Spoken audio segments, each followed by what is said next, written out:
This sister is currently teaching at Hunter College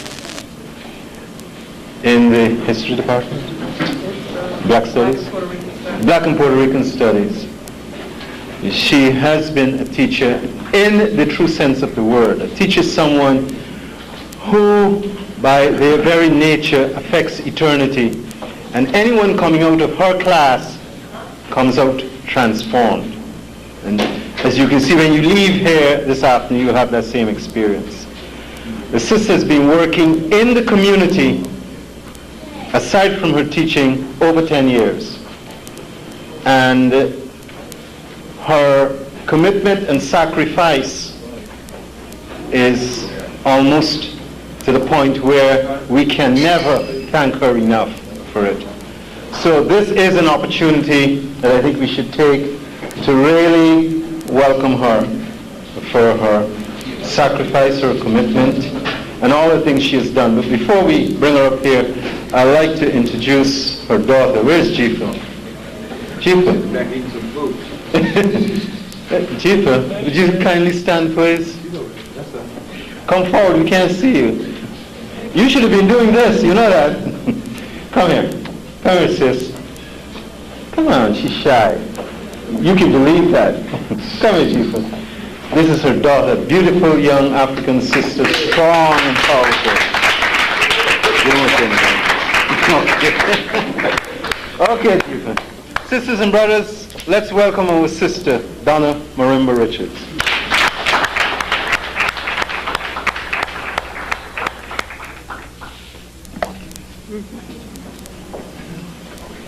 No, come.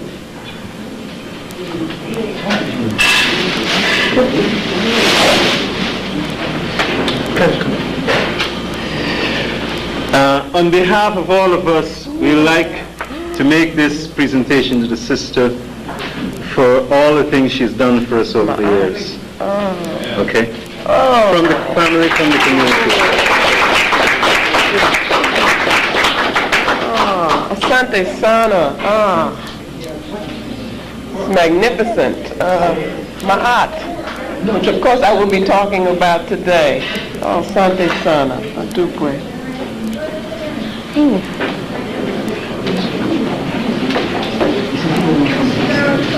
Hotep, Habarigani. Anybody know the answer to that? Jama Asante. Okay? Just get used to it. It becomes fun. Lafia. I'm very glad to be here, and I'm always glad to be here. But before we actually get started, let us stand for one moment, please.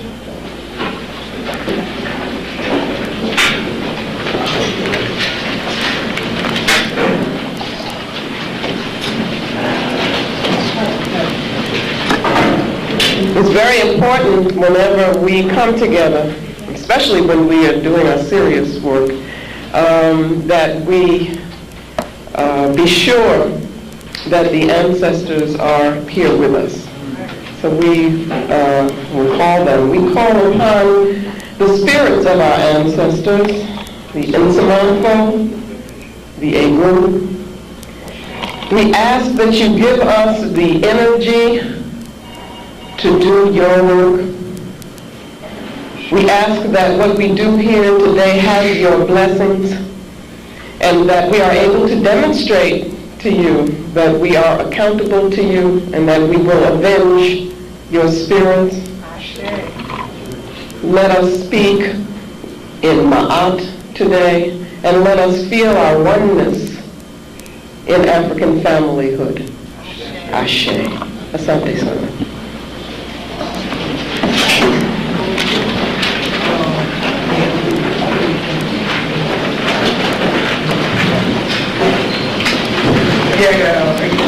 I didn't think I was going to be able to get warm, but I do feel warm now.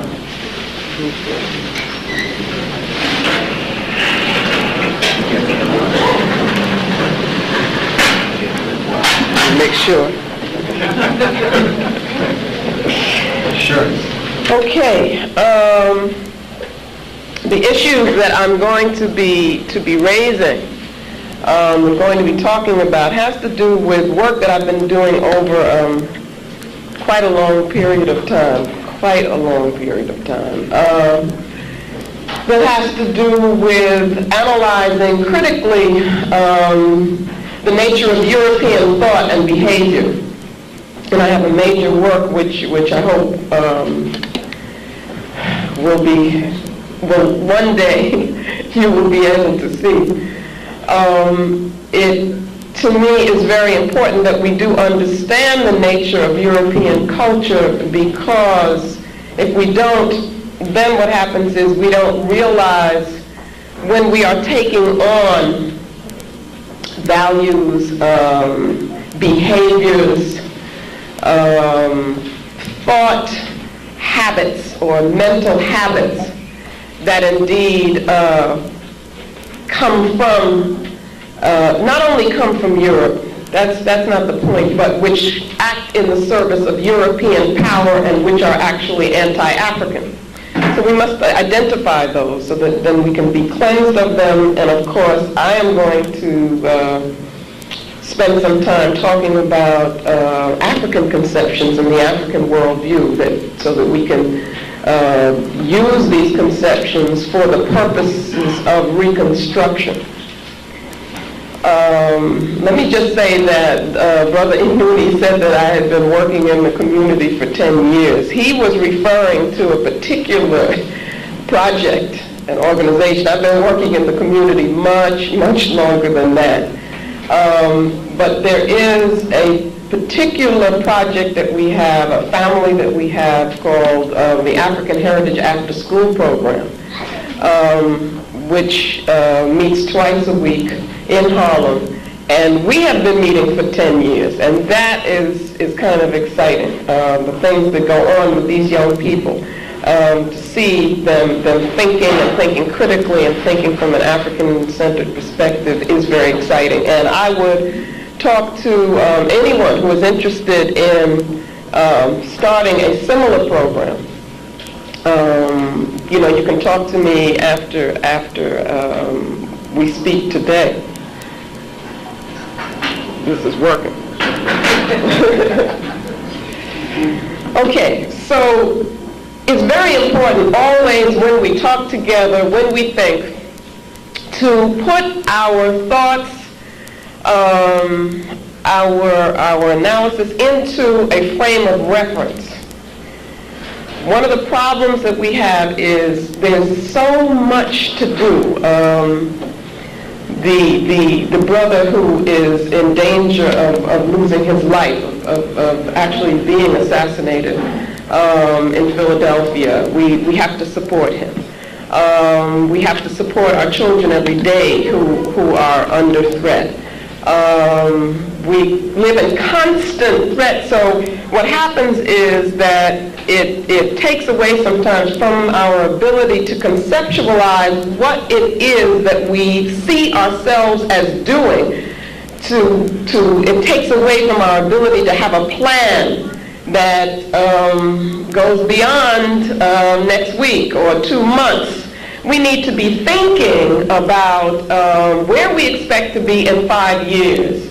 We need to be thinking about a 10-year plan, and any plan has to be put into a frame of reference. What is it that we expect to see eventually? And I want to share with you just a couple of quotes from 2 brothers who I believe are doing very important work at this point of giving us clarity as to what are our objectives as Pan-Africanists, African nationalists.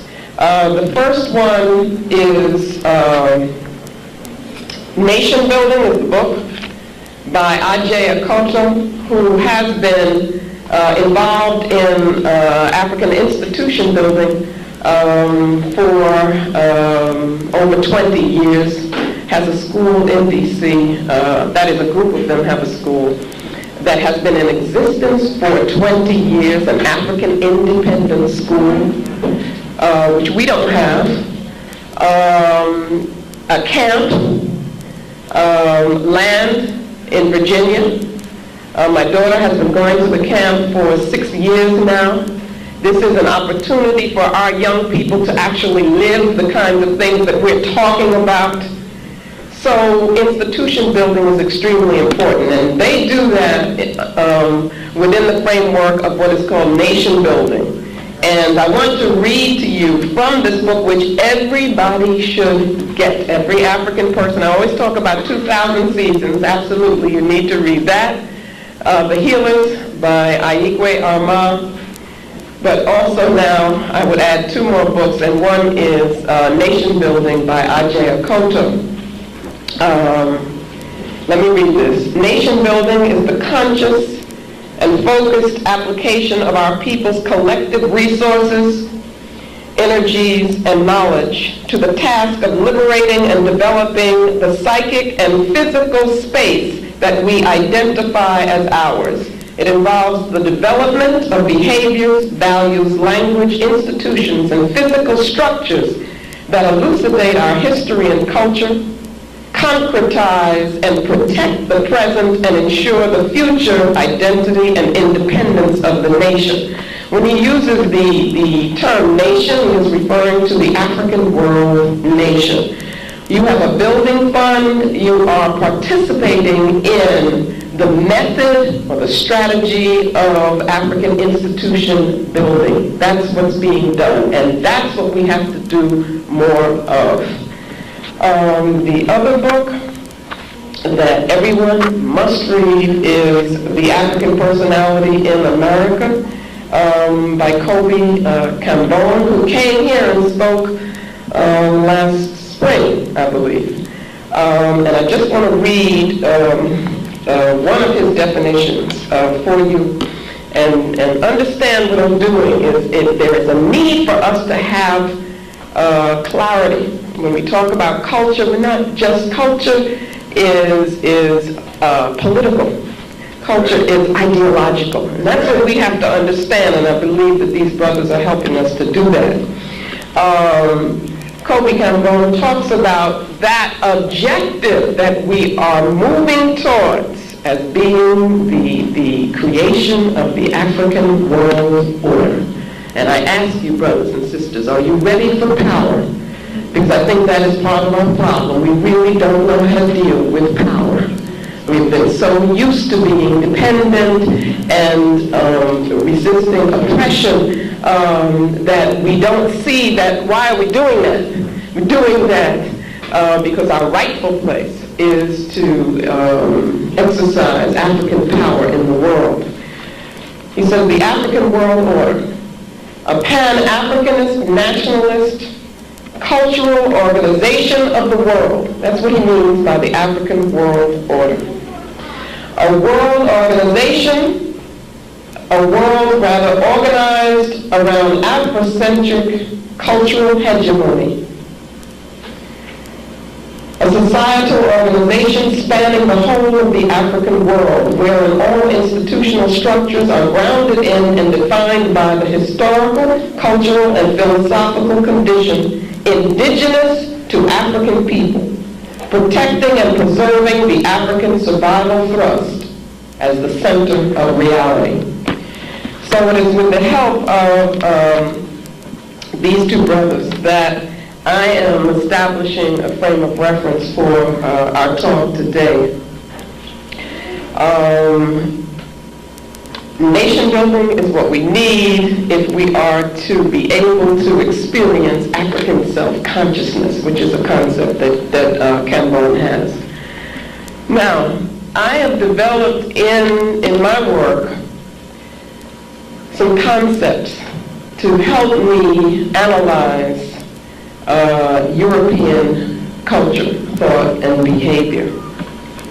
And I do that because it is my belief that we cannot use European methods of conceiving of reality if indeed we are to, number 1, look critically at them, but number 2, to understand ourselves and where we need to be going. So what I've been attempting to do is to reconceptualize, that is to think creatively, using an African frame of reference, using the African worldview.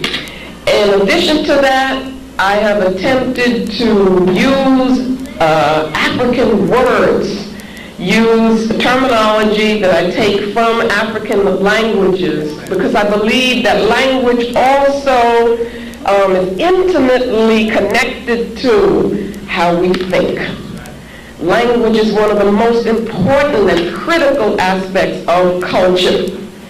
And so obviously we may not be able to immediately take on an African language, but we can begin to do that, because there are things that we have to think about. There are things that we do think about that really cannot be expressed in a European language. And so we are hampered by that language, and we have to do all kinds of things with the language, which we do very creatively. And so I just want to mention very briefly some concepts that I have developed. One thing is people are now referring to the period in which we were kidnapped, raped, taken from the homeland, and then placed into a slave order here in this part of the world. We are referring to that as the Maafa. Maafa is a Kiswahili term which means great disaster.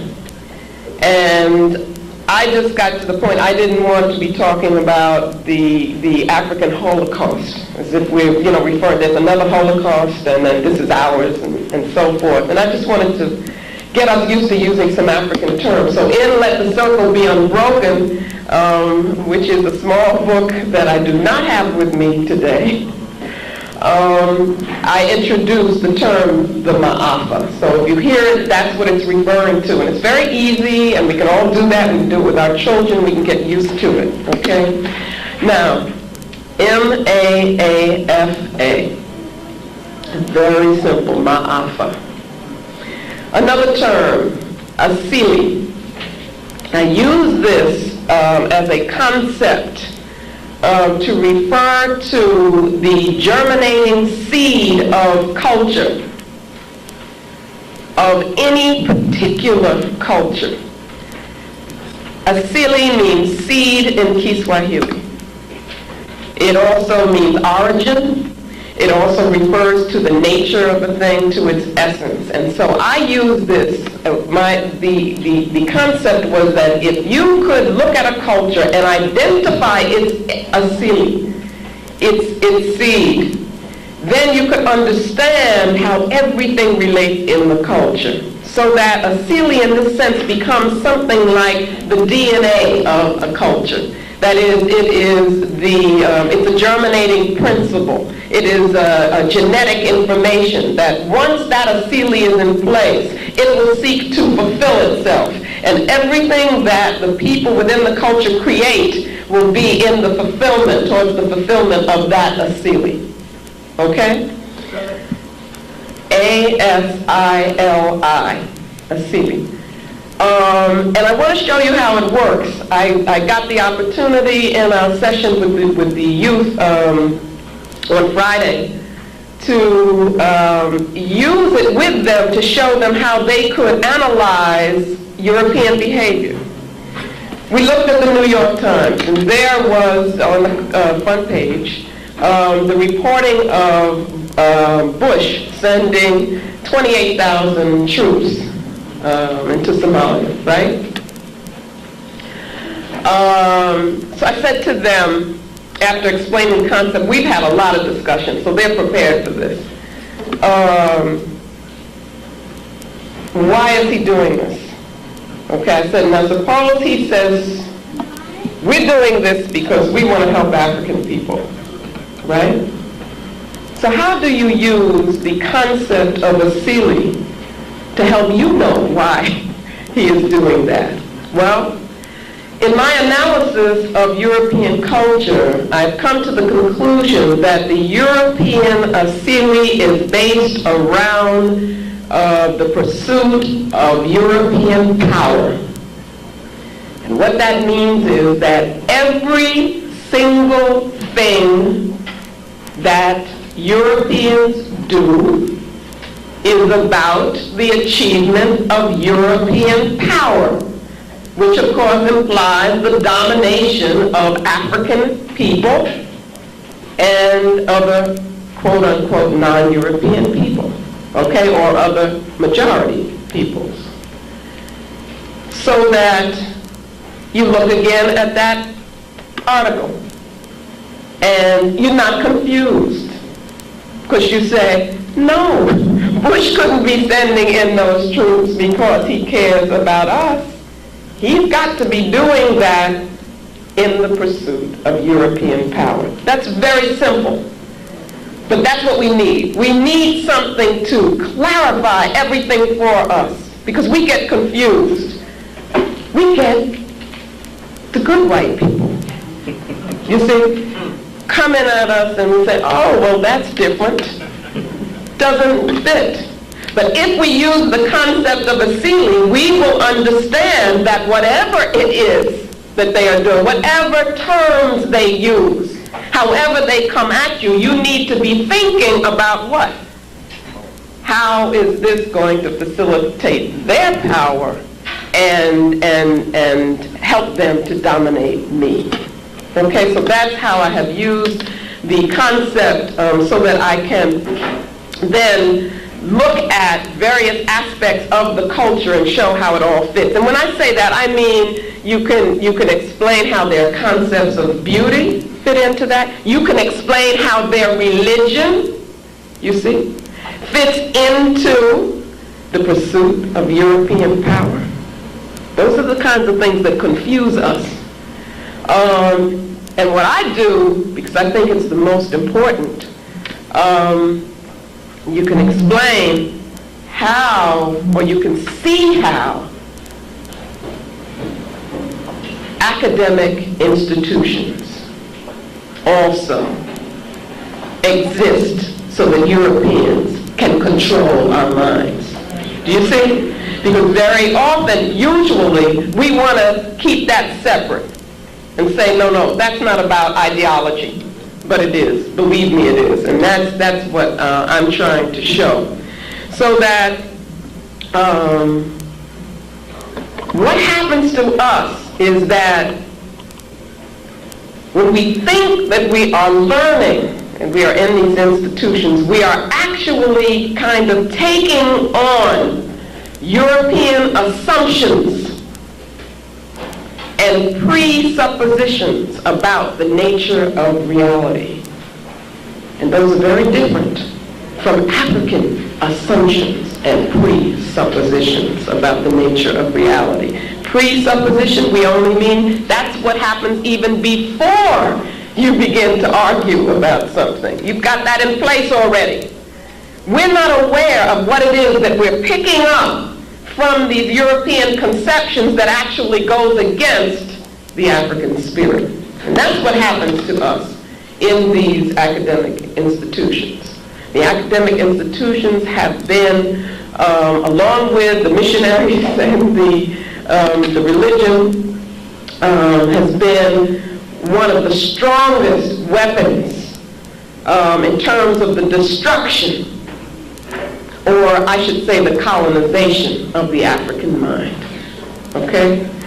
And I'm about the work of decolonizing our minds.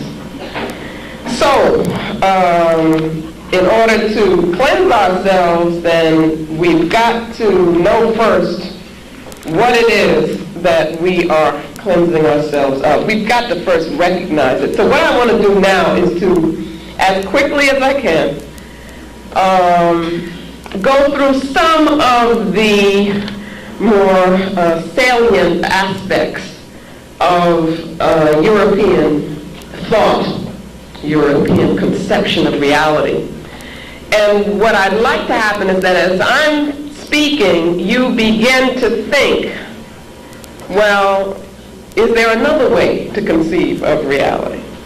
Okay, because that's what I'm going to be talking about finally, is how do we as African people really relate to the universe. And it's a very different way. To begin with, let's just start. For the European mind, it is very important to make separations between things. A separation, for instance, between spirit and matter, between the mind and the body, between reason and emotion. For the European mind, actually there is no spiritual existence, and let me explain why. You have spirit and you have matter. First, they make these separations. They make them into what I call dichotomies. Those are splits. So you get oppositional pairs between these two things. Now, once they make the split, let's take the one between spirit and matter, then one becomes real for them and the other is unreal. Or one becomes good and the other is bad. One becomes superior and the other is inferior.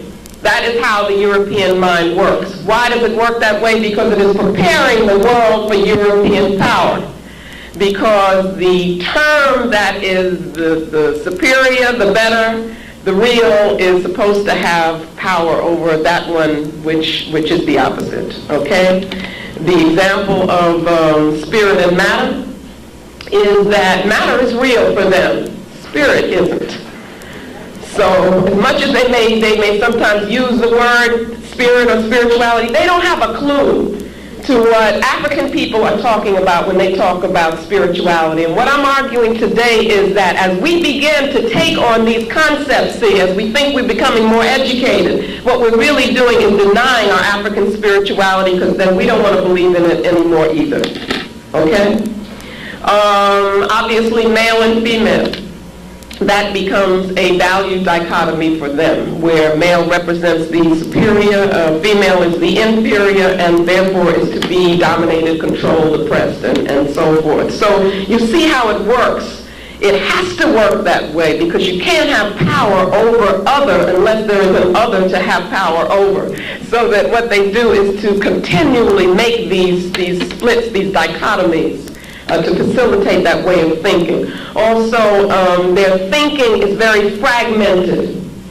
Okay, when we get to talk about the African worldview, we will see the difference. I want you to keep these things in mind so that later we can see how they compare. Because one of the things that Kobe Cambone tells us, and that we know, is that the survival thrust that is inherent in African cosmology and the survival thrust that is inherent in European cosmology or the European worldview, they are opposites. They are contrasting.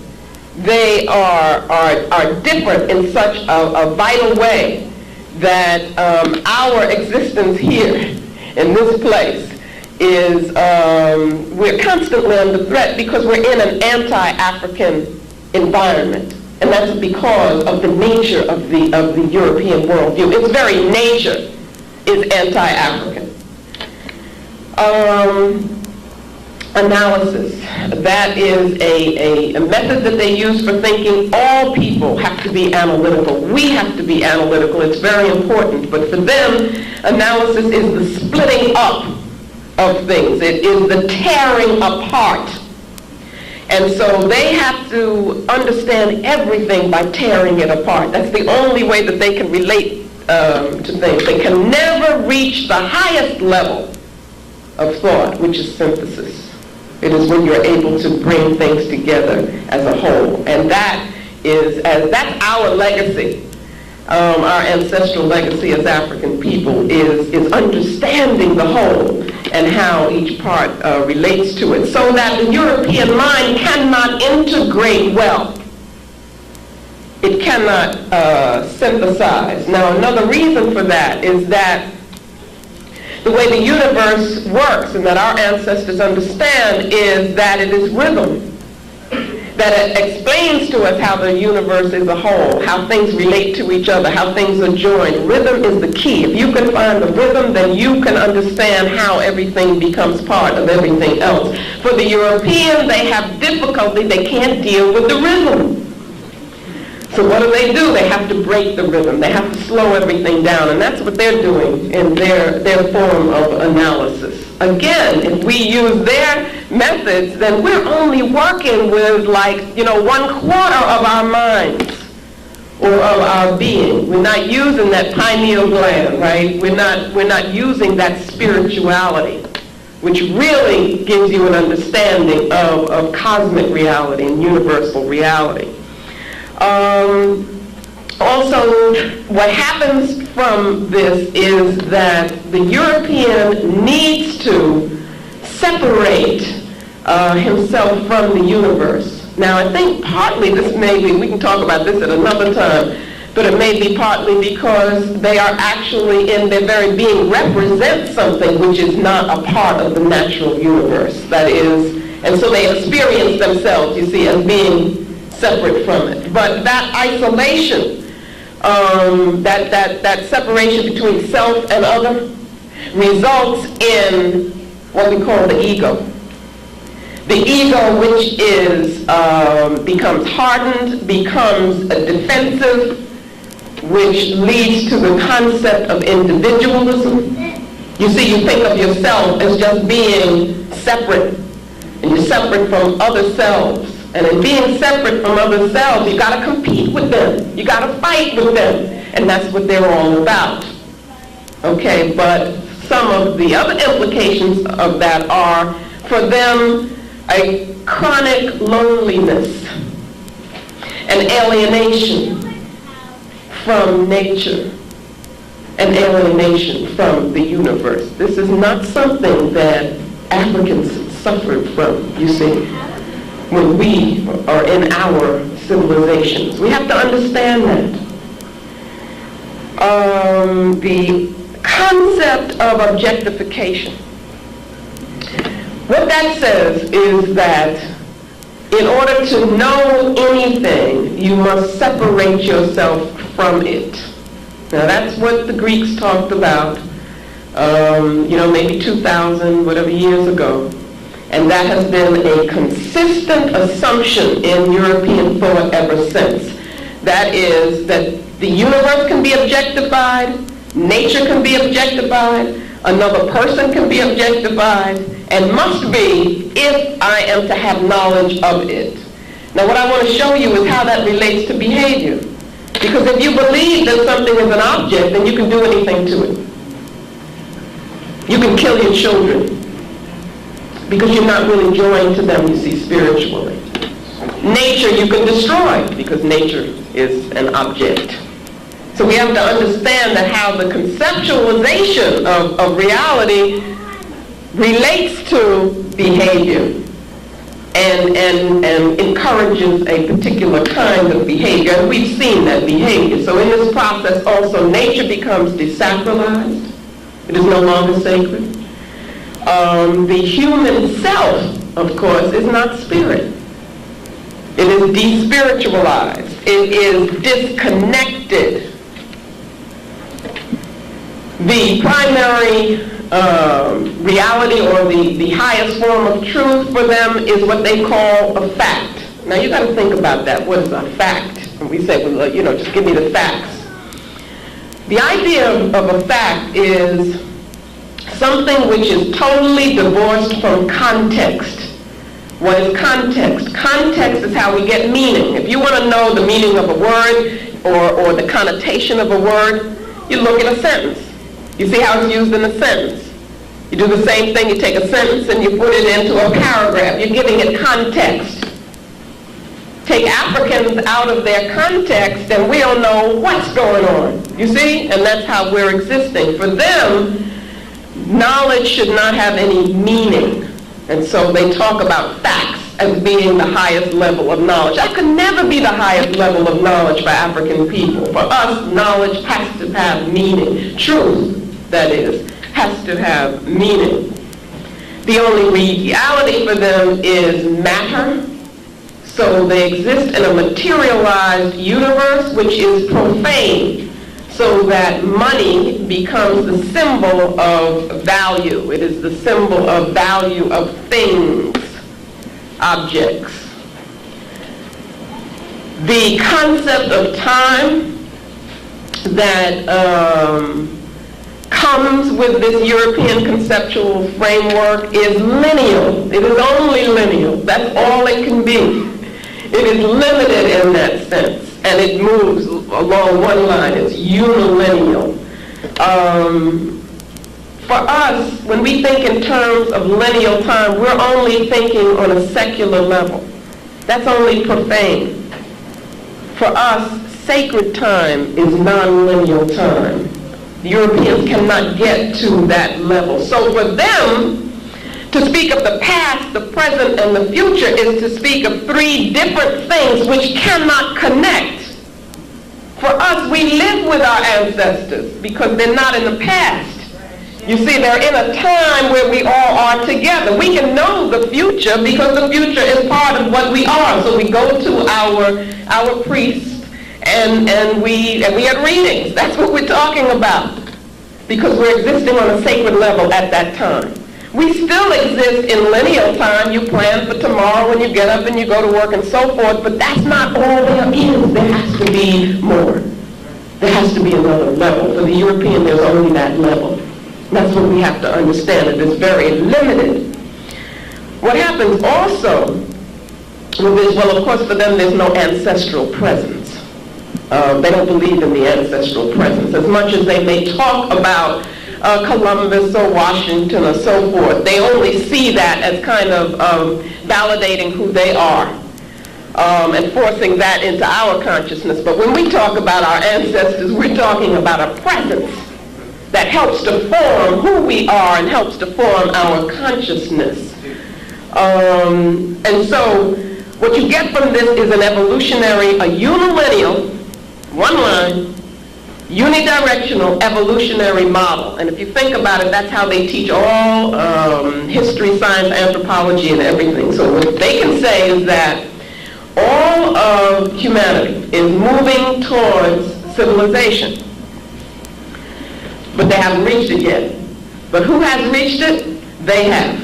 Which means that all differences in culture for them are explained in terms of the fact that these people just haven't gotten to where we are now. We're civilized, they aren't. That comes from, again, that unilineal model. So progress for them is only talking about how you can have technological efficiency, the efficiency of machines. It is only a material concept. They're not talking about how people treat each other.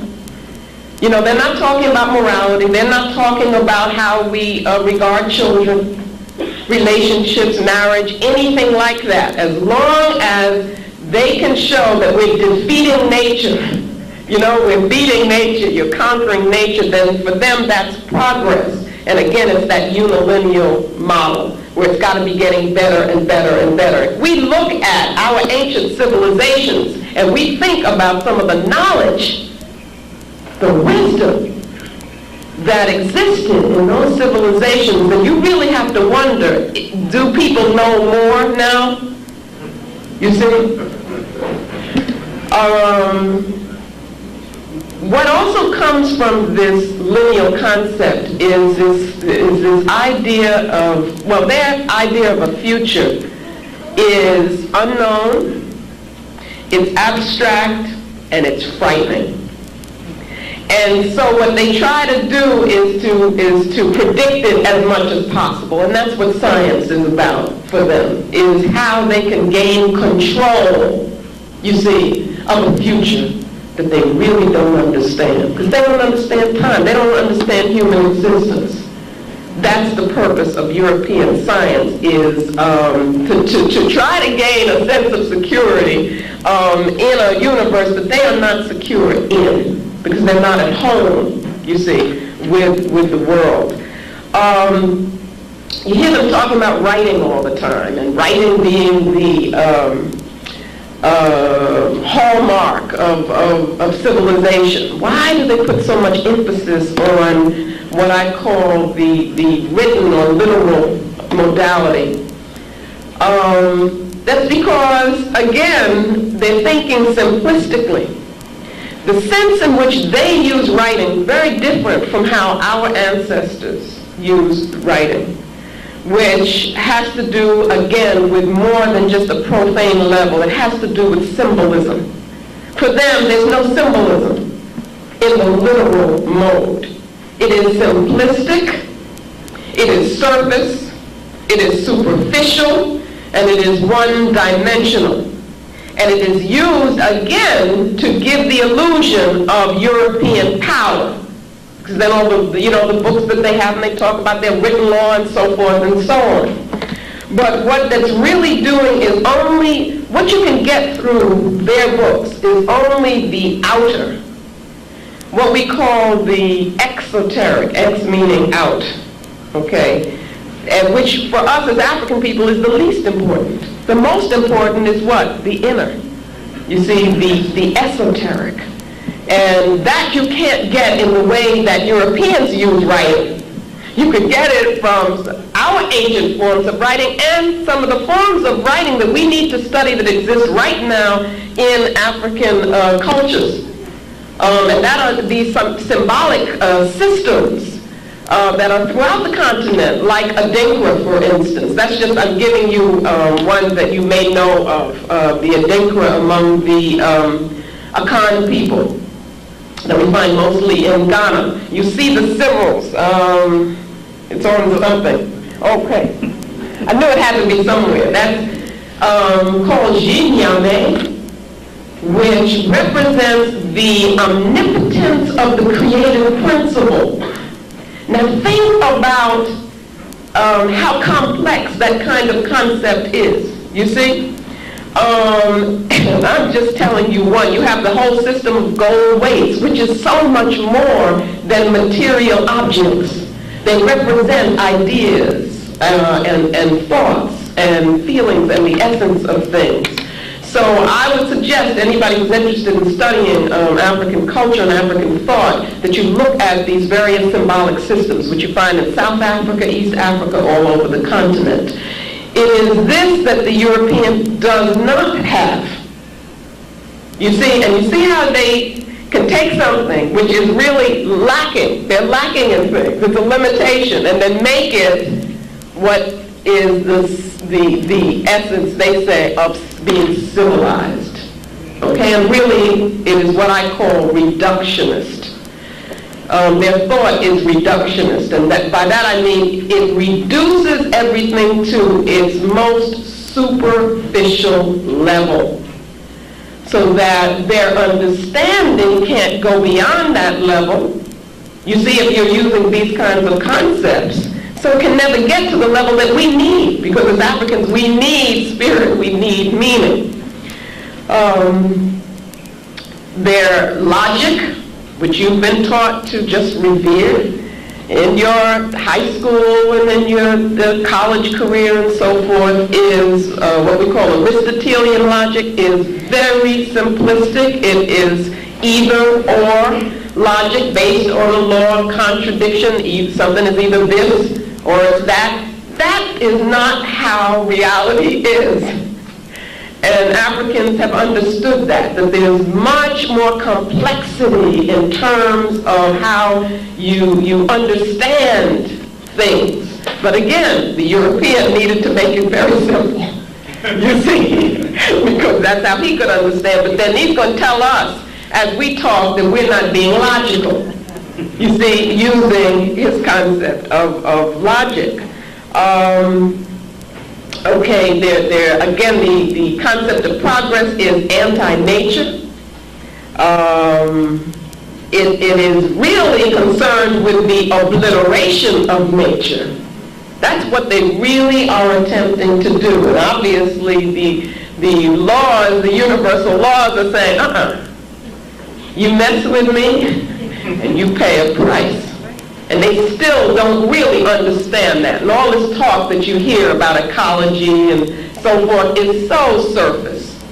You know, it doesn't get to the depth of understanding nature. So that relationships for them have always got to be exploitative always got to be about power or control. So that's the way you relate in human relationships, that's the way you relate to nature, that's the way you relate to your children, and they relate to you, and so forth. Okay? Obviously, from this way of conceiving of reality, what comes is an individualistic ethic, an individualistic sense of self. All of this is very non-African competition, and it is all based on the will to power. Now, having said that, and that's just a piece or a tip of the iceberg. I haven't gone into depth in terms of European conceptions, but I wanted to just give us an idea of what we're dealing with, because I really want to focus on us. And I want to focus on the way in which I want to show us how these very concepts have begun to influence how we behave and how we relate to each other, and how we don't relate to the African inner self. Because we are not going to be in a position to build an African nation, to reconstruct and to build an African world order, unless we cleanse ourselves of these anti-African conceptual modalities and beliefs and behaviors. So that I'm saying that we've become,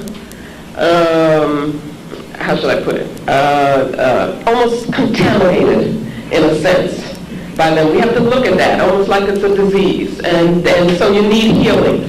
And healing can be painful, but you have to do it in order to be able to take the next step. And we've got to recognize that first, you can't be healed if you're pretending you're not sick. Right. And you know, we have to be, given our history here in this part of the world, being taken from the motherland. Let's look at some of the things that happens among us. For one thing, in our organizations, we tend to accept, and really I should also talk about our conferences, I want to talk about that too, but we tend to accept that there's only one way to organize, and that is to have a hierarchical structure where you have separation from people, and there are people at the top, and it's difficult to get information throughout the organization, and there's a lack of participation of people and so forth. We've got to reconceptualize how we organize ourselves and among ourselves and how we relate to each other. We've got to look at, I'm raising things that probably you've never thought of, but we've got to look at our decision-making procedures, okay? And a lot of this has come to me because of from studying, traveling, talking to people from the continent, who, by the way, are not valuing these things. They're trying very hard to get away from these things so that they can become more European. You know, they'll tell you, well, we don't do things like that anymore, when the very things that they're talking about have this immense value. So it's got to be our role to, as we come to value them, to show our brothers and sisters that they're at the source. You know, we need them to appreciate who they are and who we are. We make decisions in our organizations by voting. What are you doing when you do that? You see, you're dealing with individuals and you're saying, well, how many individuals feel this way? Then you get a majority, and then you say, well, because the majority of those individuals here feel this way now, then everybody has to do what they say. Believe it or not, this is not the way decisions were usually made, you know, in African civilization. The concept of consensus is what was used and what is used in some still. What does consensus do? It says that if we are a community, if we conjoin spiritually, then we can come to a conclusion which represents who we are as a group and what we're thinking as a collective. You see? That's very, very different. It makes you feel differently about the decision that is reached. I think it's brilliant on the one hand because it reflects a feeling about human interaction. It reflects the importance of the collective. But on the other hand, we see voting as being very efficient. It's quick. Just put up your hand, who feels this, and so forth. Because what's the objective? The objective is get out of there as fast as you can. Whereas in the African community, the objective is to feel the oneness of the group and not to disrupt that. You don't care what decision. It's not the decision that's so important. It's that the group remains a group and thinks of itself as a collective. And you have people walking around and saying, oh no, that's not what I wanted to do. You see? These are some of the things that we have to think about. We have found ourselves becoming, no, let me not say more and more. Let's say, hope we're moving away from it. But involved in, embroiled in egotistical leadership. And I'm submitting that this is because of how we have begun to conceive of who we are. Not only as a people, but as persons. And because, this is deep now, we're running away from the development of the self, the concept of the self, which is so deep in African thought. Then what we end up with is this ego, which becomes very defensive, which sees any kind of criticism, any kind of questioning. All you got to do is question. And suddenly the person's saying, oh, you don't like me. You know, what are you trying to do to me? And then the other one is saying something else and so forth. And so what you get is this clash of egos. Okay, or you get, instead of movements which represent the spirit of the people, you get actions which are really just about what a particular ego needs at that particular time to feed on itself.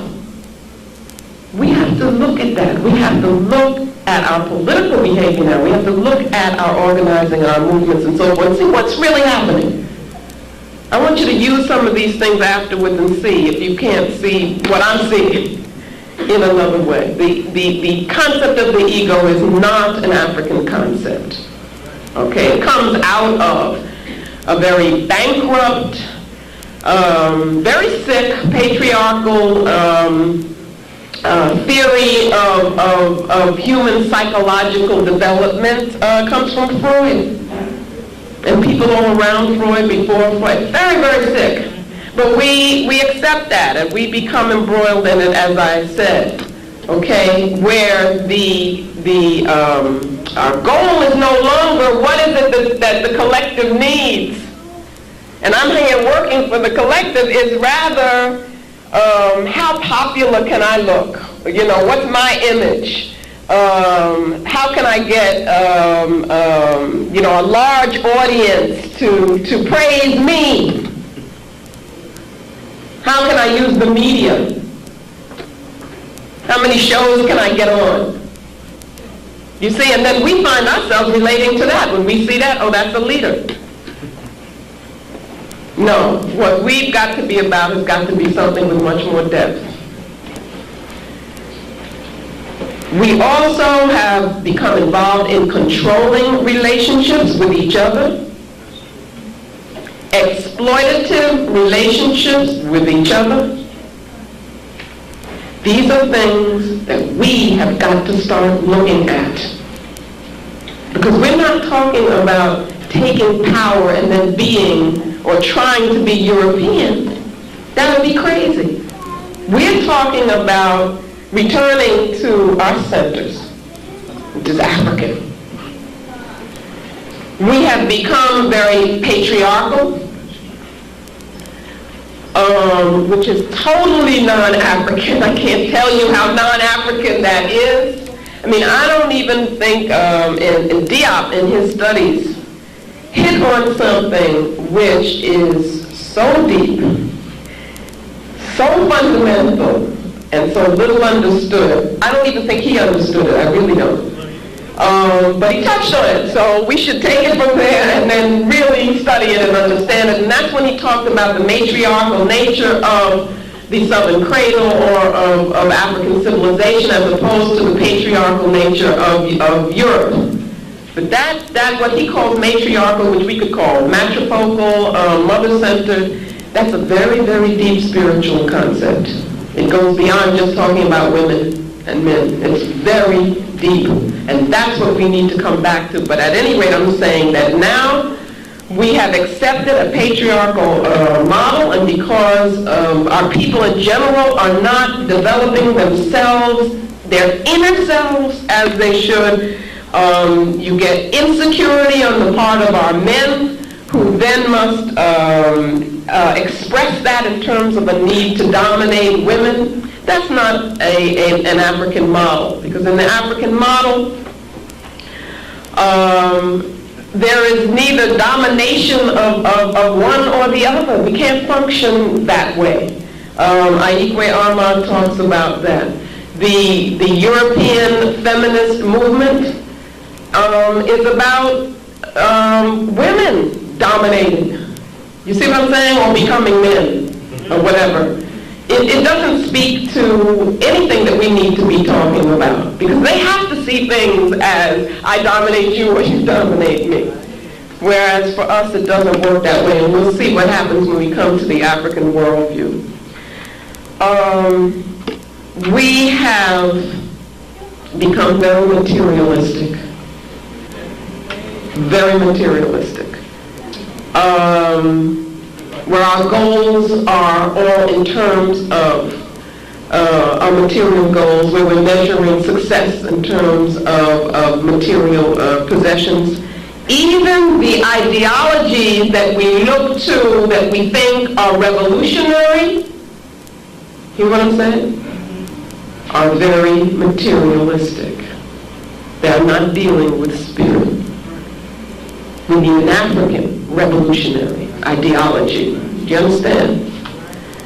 So that the worth of the person we're now looking at in terms of what they wear and the things they have and how far they have moved up, you know, in this whole system, this goes against the African self. So we're living constantly in contradiction with ourselves. We have done that so much so that there is now among us a devaluation of spiritual life. And by that I mean that we don't see it as being important. Whereas in the African context, it was the most important thing. It was the basis for everything. It doesn't mean that we weren't practical.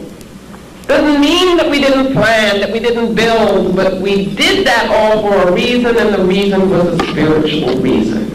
And so now what we have done is to, in taking that spirituality out of our lives, we end up with a lack of belief. You can't have African people with a lack of belief.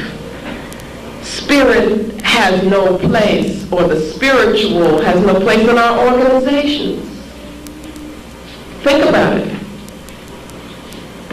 See, I'm talking now about those of us who consider ourselves to be conscious.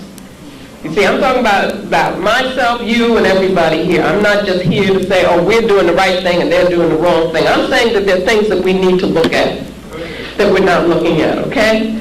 And that's not always the popular thing to do, but I think it's the important thing to do. We are witnessing violence among ourselves, between ourselves, to a degree that is just almost unimaginable, the way in which we deal with each other with violence. Now we know that a lot of that comes from a lack of political consciousness. So that, and it comes also from a lack of direction and guidance. So that we will have our youth valuing violence between them. And that will become almost a rite of passage for our male youth. That if you know how bad you can be, how much you can destroy another brother, that is the proof of your manhood. Well, I say that really represents our failure to have the structures and the institutions within which they would learn what it really means to be an African man. And at the same time, and this is a little difficult to deal with, I think it is partly a reflection of them being prepared. How many people know what I will say Ogun is? What's Ogun? Anybody know? Iron and what else? War. And I believe that Ogun's spirit is here and is in our youth, and that we are unprepared to deal with that. We're unprepared because we're still afraid. And so what we do is we tell our youth, no, that's not the way. And what they do is turn that in on themselves. And so they are very violent towards each other. But there's a place for violence. It's got to be organized. You see, you have to understand what it is that you're all about. We are the ones who are supposed to do that, to understand, to analyze, to have a plan, to have a goal. We're afraid of it. And we're afraid of power. You see. Partly the violence is because of our being separated from each other, being afraid to connect with each other. Again, this is not the African way. This is the European way. It's partly because we no longer feel each other's pain. You see? If you can treat someone like an object, then you can do anything to them. We don't realize that in inflicting pain on a brother or a sister, that we are inflicting pain on ourselves. These are the kinds of things that come with a conception of reality that is anti-African, that is European. And that is what we must cleanse ourselves of. We are not relating to our ancestors as we should. In the African conception, the ancestral being is a part of our being. You hear the youth talking about it in some of the songs now. You see, you got to listen to some of them. And Arrested Development would be one of those groups. Right? Here, listen to some of the concepts that they're talking about. But we tend to no longer relate to the ancestral part of ourselves, to our ancestors. We don't understand the cycle of death and rebirth anymore. So we don't deal properly with death. It is very important that when an African person makes the transition from physical existence, that we perform ritual. The funeral ritual is extremely important. Because we don't believe in the ancestors anymore, we don't believe that there's a continued existence on a spiritual level, then we don't really pay that much attention. You know, we go through the motions, but we don't really believe. If you understand African conceptions, if you understand African conceptions of personal development, of spiritual development and responsibility to the group and so forth, then you have to think, what does it mean if so many of our youth are being killed, assassinated? That is, before they have had an opportunity to go through what is for an African the natural life cycle. fulfill yourself through marriage and having children, and then becoming an elder. If they're cut off at an early point in that development, what happens to them spiritually when they die? Think about it. That's right. So that there are rituals which we must perform for all of those spirits which are not at rest, which are not fixed, you see, so that they can be positive spiritual forces for us, as opposed to continually causing the violence between us, the confusion, and so forth. Now, these are concepts which, if you do not have belief in spirit, they won't sound like anything to you. Sound kind of crazy. But all African people have always believed in the continuity of spirit and in the cycle of death and rebirth. And so, because we're not doing anything doesn't mean that it isn't still a reality. It only means that we are suffering the consequences and we don't even realize why. So that these spirits are, in a sense, interfering with the harmony, you see, of the whole. And then we have these various non-African religions into which we place ourselves, which deny, again, the reality of our ancestors. They deny African spiritual belief, and they demean African culture. Do you understand? We go into these religions, I believe, partly, and I don't know if this has been put to you before, because we are attempting to escape from our responsibility as African people. Because those religions do not teach that we are accountable to our ancestors and have the responsibility to continue the victory which they started.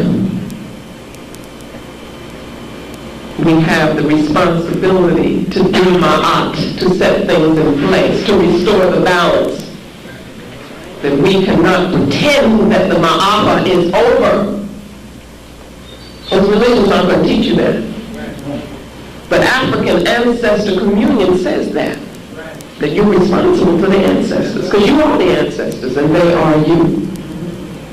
So that these religions are taking us away from ourselves and teaching us that our brothers and sisters are heathens. And we think, well, they may be, but I'm not. Don't even realize how that doesn't make any sense, because it's really teaching you that you are negative also. But you're trying so hard not to be as you take on what they tell you to do. And of course they tell you that anything to do with African spiritual practice is bad. And that's the very thing that you need, you see, to affirm your spirit and who you are. Rituals for us are no longer important. They are no longer in our lives. Ritual drama is not used among us. Ritual drama has to do with the participation of everybody. You see this audience here, I'm hearing something from you and that makes me happy. I don't want to just see passivity, because that's not the African way. But we get used to, we say we go into the theater. So you're going to see something which is based on a Greek model, right? An Aryan model, where you're not supposed to move, and then only the people up there on the stage are supposed to do anything, and that's the same way you're thinking about with your music. You know what I mean? You want to go to a symphony, performance of European music where you better not make a sound. That's not us. And so we can't have our spirit affirmed and energized in that kind of context. We got to begin looking at that. But that's what we want to take on all those kinds of behaviors and feel that we're being more superior when we do that. Learning for us now has become focused only in institutions which we usually do not control. That is, in European academic institutions. So we feel okay because we're sending our child to school and say that they are learning. They're getting an education. They'll be secure. That's all they need. That isn't an African concept of learning. African concept of learning is holistic and total. And we're just giving up our responsibility. Our concept of learning is not academic. Academic means by definition that it is divorced from life. So that we are neglecting the larger part of our children's development as we become so sold on this idea of school. That's all I have to do is make sure that they go to school. Most of the times we don't even know what's being said to them in those classrooms. But of course, we should know that they're being taught European culture in those classrooms. And what did we say that European culture implied because of the nature of the European assembly? It implies European power. So they are being taught that Europeans should have power over them as they go to school. You see, we have to begin looking at all of this very, very seriously. But you see, once you begin looking at it and understanding it, then with that comes responsibility. And that's what we don't want either. Because ancestors forbid we should have to build our own school. And we can't just imagine of doing something like that ourselves. We've got all the skills, by the way. We have everything that we need to do that. So we got to think, well, why have we stayed away from that so long? Especially in the New York area. Especially. You know, you think of all the talent that you have in New York. Why is it that we don't have independent schools there? We have had some. We should have so many more. And they should have been able to survive. You see what I mean? We should have more now, not less. Think about it. I think it has to do with the mentality. Okay? And then we are buying into this concept of objectivity, which has been used to control us. Oh, I don't want to be emotionally involved. I'm being objective. How in the world can you be objective and be a human being and be an African and you know, live in a culture? How can you be objective? What does that mean? You know, a machine is objective. Maybe. See what I'm saying? Or depending on if it's a computer, then it's been programmed by somebody who had a particular perspective on life they had to be, because that's what it means to be human. So we can't buy into that. But we are, to our detriment. We are buying into individualism. Even our concept of family now has become 2 or 3 people. That's right, and we say, okay, I'm doing this for my family. But that is nothing in terms of the African collective. We are separate from each other. We are separate from spirit, and we have an ideology of go for self.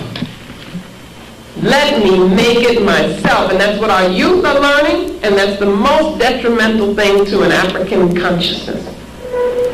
It is individualistic ideology.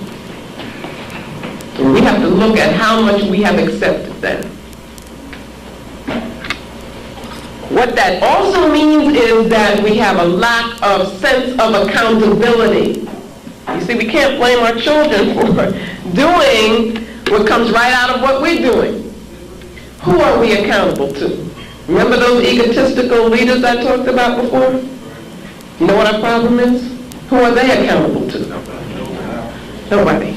So they decide to do this one day, that the next day, and we just run along and do whatever they say. But you got to think, what is the plan? You know, tell me your plan. And I don't mean for 5 months. I mean, what's your plan? What's your plan for 5 years? What's your life plan? What is your vision of the African victory? That's what you have to ask people. And then you can say to them, well, how does this fit into the plan? Not just what you happen to feel like doing on one particular day. And then take resources from the community to do that. This comes from us buying into the concept of individualism, into egoism, and not feeling that we're accountable to anybody. And then us not having the organizational structures and the institutions which could indeed hold someone accountable. Does not make sense to talk about getting an African person in office in this system here, and then you can't hold them accountable for their behavior. We do that all the time, and we're just happy because, you know, they're African, or they look African. Marriage for us is no longer child-oriented, and that is the purpose of marriage in Africa.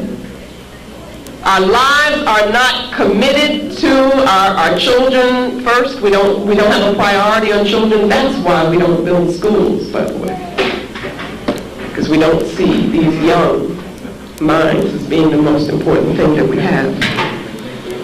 We marry for wrong reasons. That goes back to all those other things, materialism and so forth. We involve ourselves in relationships which are not for the nation and not for the community. You see, they're not for the collective. An African-centered relationship should benefit the community.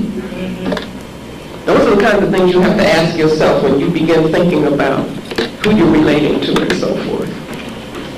These are hard questions, you see? Because what we're doing is we're getting standards which tell us how to behave. But we're used to living in this society which doesn't hold anybody accountable. It's the worst thing for an African person.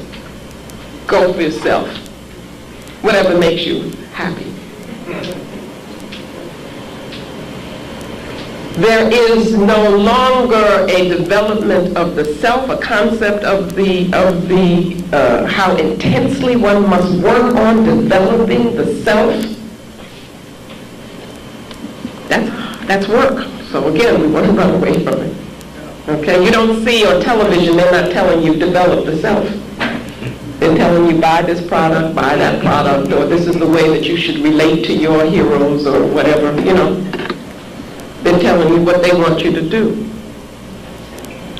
Our elders, because there is no development of self, it is difficult for an elder to be an elder. Let me explain what I mean by that.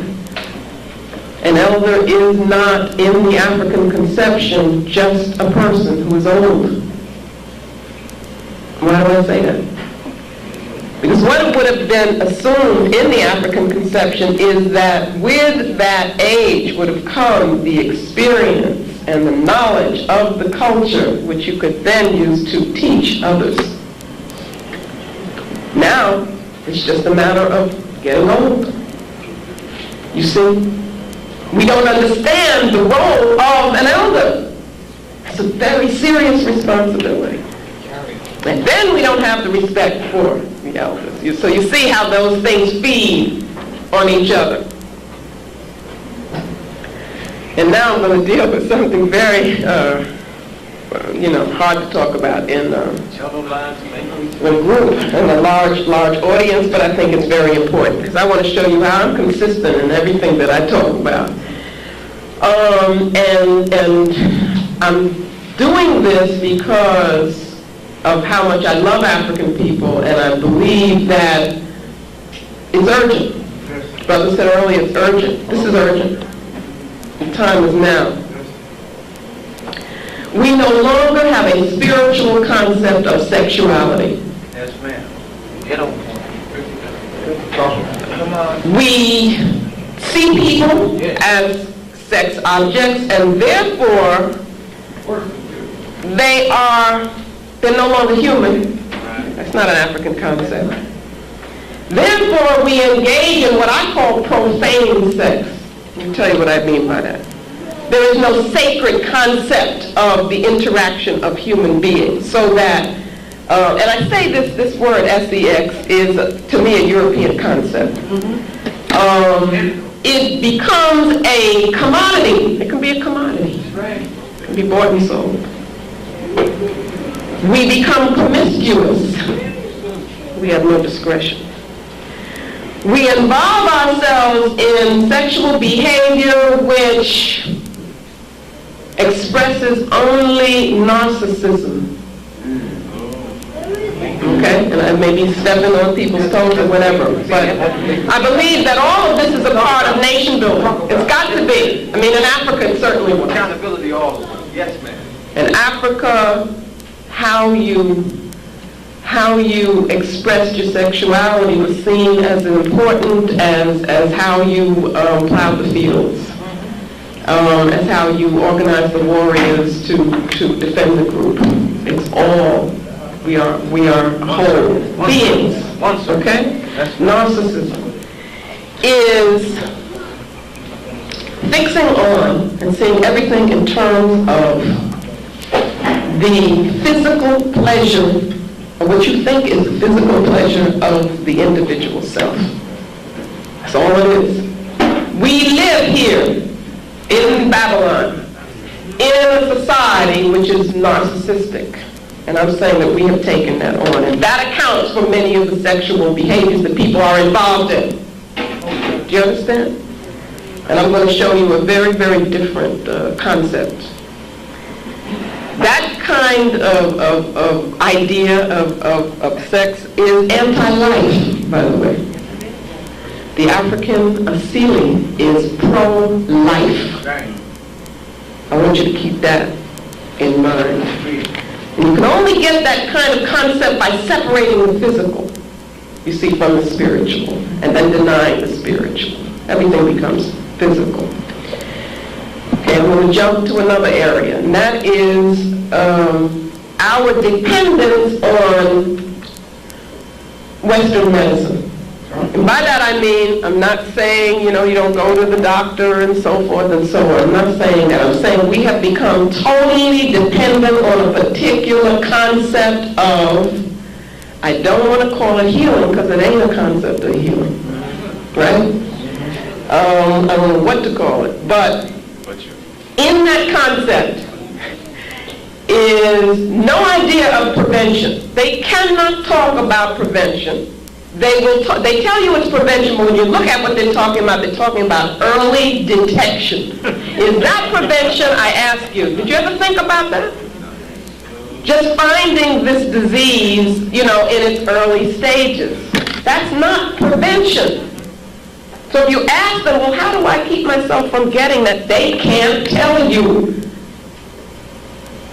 This was not the African concept of healing. And it comes about again because of the separation of mind and body, the spiritual and the material.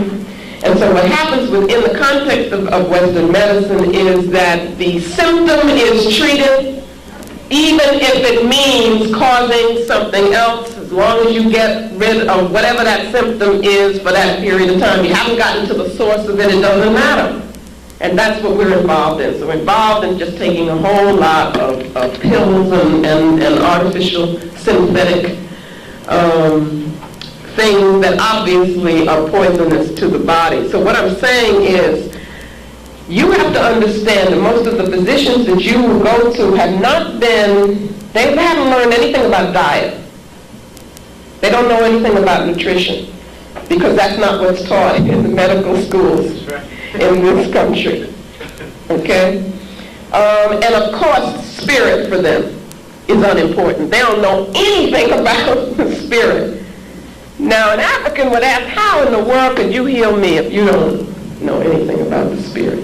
You see? But I'm saying, what I'm trying to show you is we don't ask these questions anymore because we've gotten so used to thinking in another being's mind. You see what I'm saying? We're so out of our minds that we don't ask these questions. Doesn't even seem peculiar to us. of course, we eat any and everything. Because we've also lost the African concept of wholeness, the wholeness of the person, you see. And in general, we are lacking self-discipline. And I say these things again because you can't blame the children. Because what do they see in us? We have become media dependent. Oh, yes, ma'am. Yes. We allow ourselves to be attached to the media. Right. And that media then, you know, you turn on that TV. Simple little app. Or you push the button there, right? Your psyche is then attacked by what you see on the TV. And we don't look at that at all. We don't monitor that at all. Whatever they show, that's what we see. Those things are affecting us. Those images are affecting us. You say, well, I'm conscious, so it doesn't affect me. That's not true. It means you don't understand the depth of what happens in terms of energy, of vibration, and so forth. Okay? All of these things we need to look at. So that that is what I wanted to give as a little picture of how I see us being affected, contaminated by the European worldview, European conceptions, how they are acting on us. And so you say, well, what do we do? What can we do? There's no reason to feel defeated at all because we have an ancestral legacy. There is the African worldview. There is a whole system of thought that has embodies a profound concept and understanding of the universe, which our ancestors know, built civilizations on. And we carry little pieces of this in us. So we have a model, and I'm talking about us using the African worldview as a paradigm, as a model for the construction of the African nation. So what I want to do is, I guess it'll have to be briefly, reacquaint us with some aspects of the African worldview. Okay, and again, I'm doing that a little bit in Let the Circle Be Unbroken. For one thing, the African worldview gives us a picture of the unity of the universe, where all things are interrelated and interdependent. There is the idea of wholeness, a holism we get. Also, participation in that universe in a very real way is what happens by virtue of being African and understanding this view. Synthesis becomes very important. Again, wholeness. Intuition is knowledge that comes from within. That doesn't mean that it has no relationship to what is outside of us. But intuition, using that, is the way in which you connect the inner to the outer. And for the African, intuition is extremely important.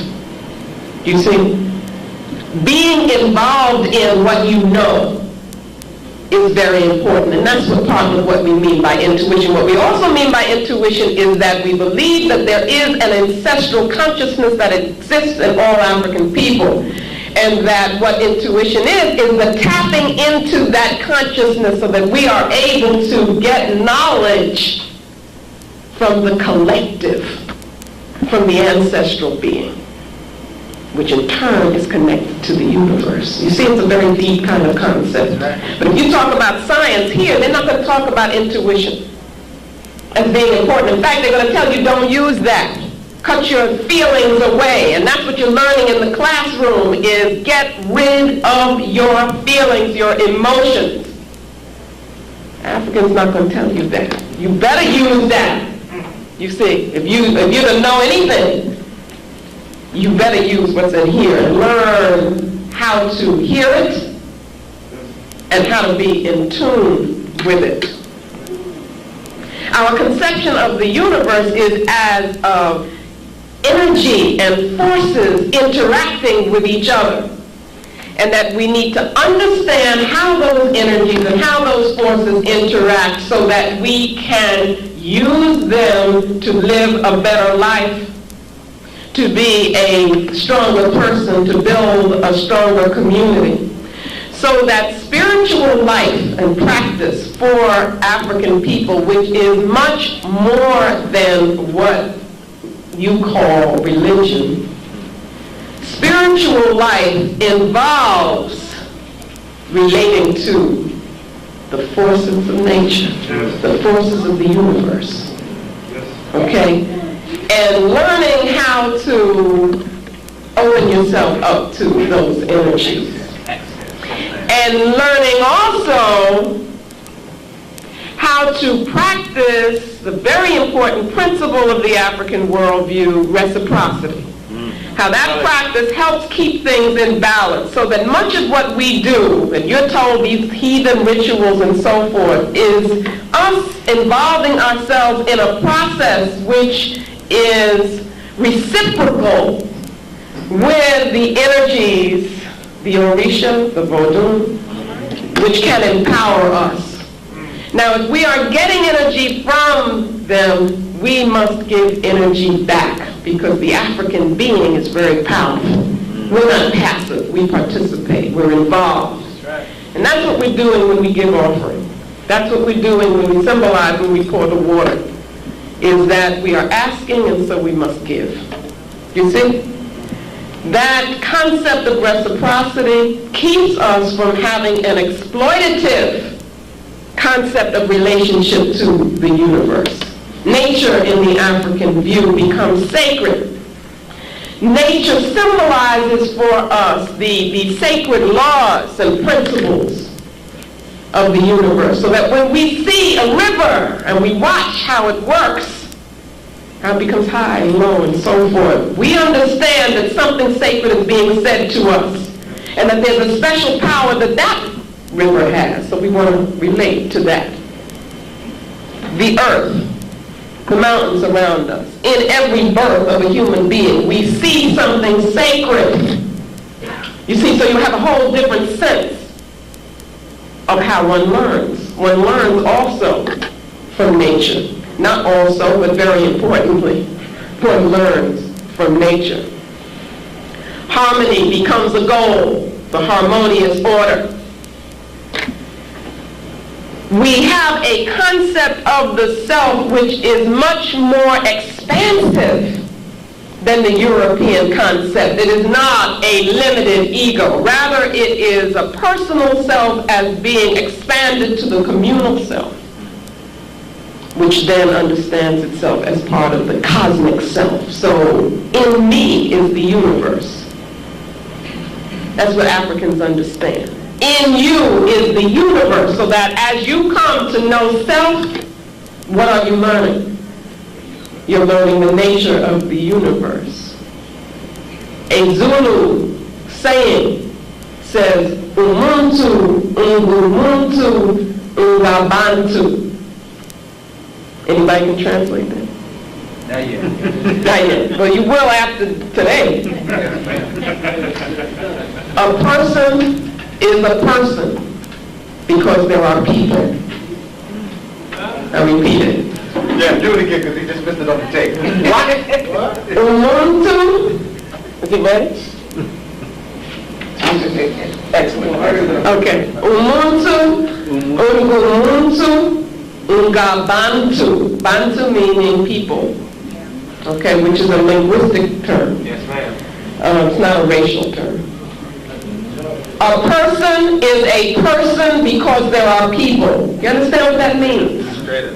Okay, so when we tell you that I is we in the African conception, people aren't just theorizing and speaking abstractly. This is a lived reality, that I am a person only because there are other African people for me to relate to and to affirm me.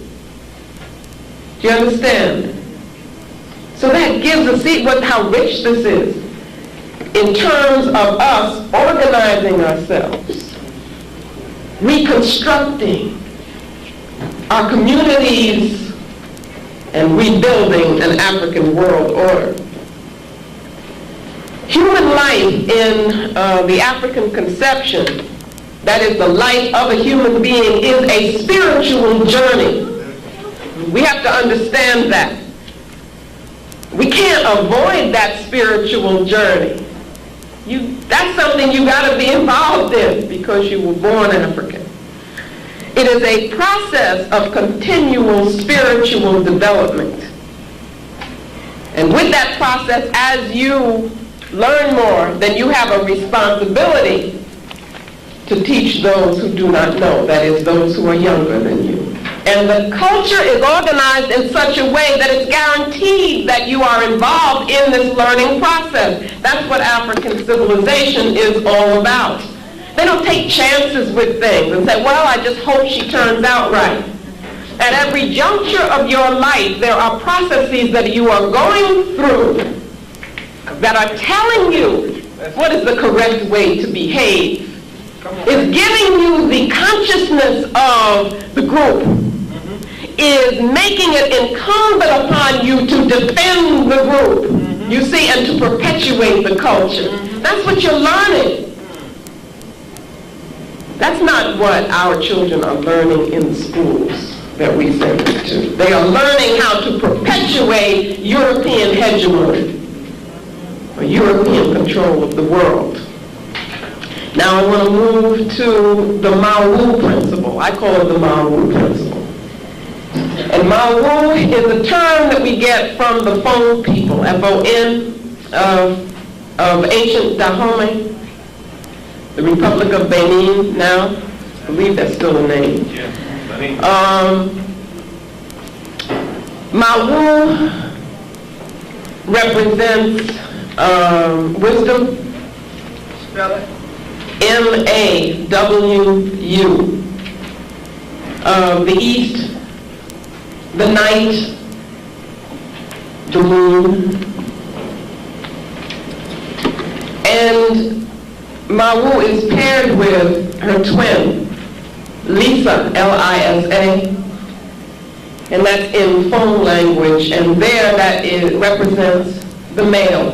Right. That's fine. Come on, man. And Lisa is symbolized by the day, the sun, by heat and work, energy. Mawu reigns at night when one rests. Mawu is forgiving. Lisa is angry. Right. The question becomes which is good and which is bad, which is best, which is superior, which is inferior. And the answer is that neither is, that you need both, and both need each other in order for the universe to function. That's right. That's my...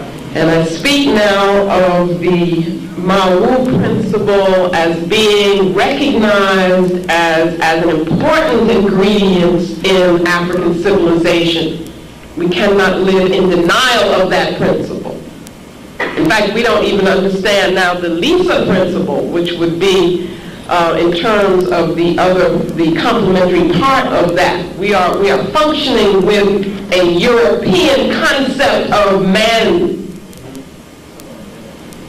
of maleness, which is very, very detrimental. And certainly with the European concept of woman, I mean, they don't begin to understand the power of African womanhood. And it's a tremendous mistake, a serious political mistake, ideological mistake for our sisters to be taking leadership from European feminism, who haven't got a clue to the depth of African concepts of womanhood. Mutneta, a term from a concept from Kemet, divine motherhood. This is a concept of the legitimizing force in the civilization. That is the sanctioning power for all authority, and that is what a set represents. That is why you see the symbol of the throne with a set. That's the sanctioning power. And of course, Netta gives birth to both male and female. In African cosmology, the concept of the womb is understood as it is nowhere else. The womb is not just a physical organ or has just a physical function. The womb represents creativity. It is an organizing creative principle, an organizing, nurturing principle. It is the organizing, nurturing principle of the universe. That's what the womb represents, and that's why African civilization is matriarchal. That's what Diop was stumbling on that I don't think saw the depth in. And none of us have, as a matter of fact. But there's so much to be discovered as a principle of life, what the womb is. In Africa, you had female associations and male associations. Female associations were not anti-male. You understand what I'm saying? But they were always there. Women always cooperated with each other, helped each other in the market. The market was a place where women were active, where women controlled. This model, though, of the female association and the male association comes from the idea of complementarity and what we call appositional unity. Not oppositional, but appositional. Appositional refers to a pair of things, two things that relate to each other in such a way that each is incomplete without the other, and that both are necessary for the whole. So this concept of appositional unity is one that we need to use in the paradigm that we would use to reconstruct and to rebuild. So that women, in terms of African civilization, were active participants. Girls then must be taught to be responsible. They're taught to be mothers. They're taught to be warriors. They're taught to make decisions. And they are taught to teach. That's a very important point. Young girls are taught to teach because the mother is understood to be the teacher of the young. You've got to think about how powerful this model becomes once we realize it, once we cleanse ourselves of European concepts. Men, of course, are taught to respect women. Men also, in African society, value children. And everybody in the community focuses on the children.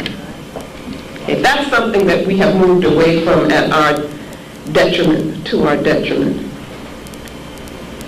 So the children become central to the entire social organization. The role of the elders is essential. These are those who have already gone through those various processes. And so they are the ultimate teachers and custodians of the wisdom and must pass it on. And then we have Ma'at. Ma'at, as we know, represents truth, justice, righteousness. It also represents the harmonious order of the universe. It also represents the harmonious order within the person who is to be in tune with the universe. And therefore, Ma'at represents for us the highest standards of conduct. The highest standards of conduct. As Africans, you have a responsibility to live the most ma'atic life that you can. And therefore, you must be self-disciplined. You must live in truth. And you must examine your behavior and your actions and your decisions every day, so that you become in the habit of living in truth.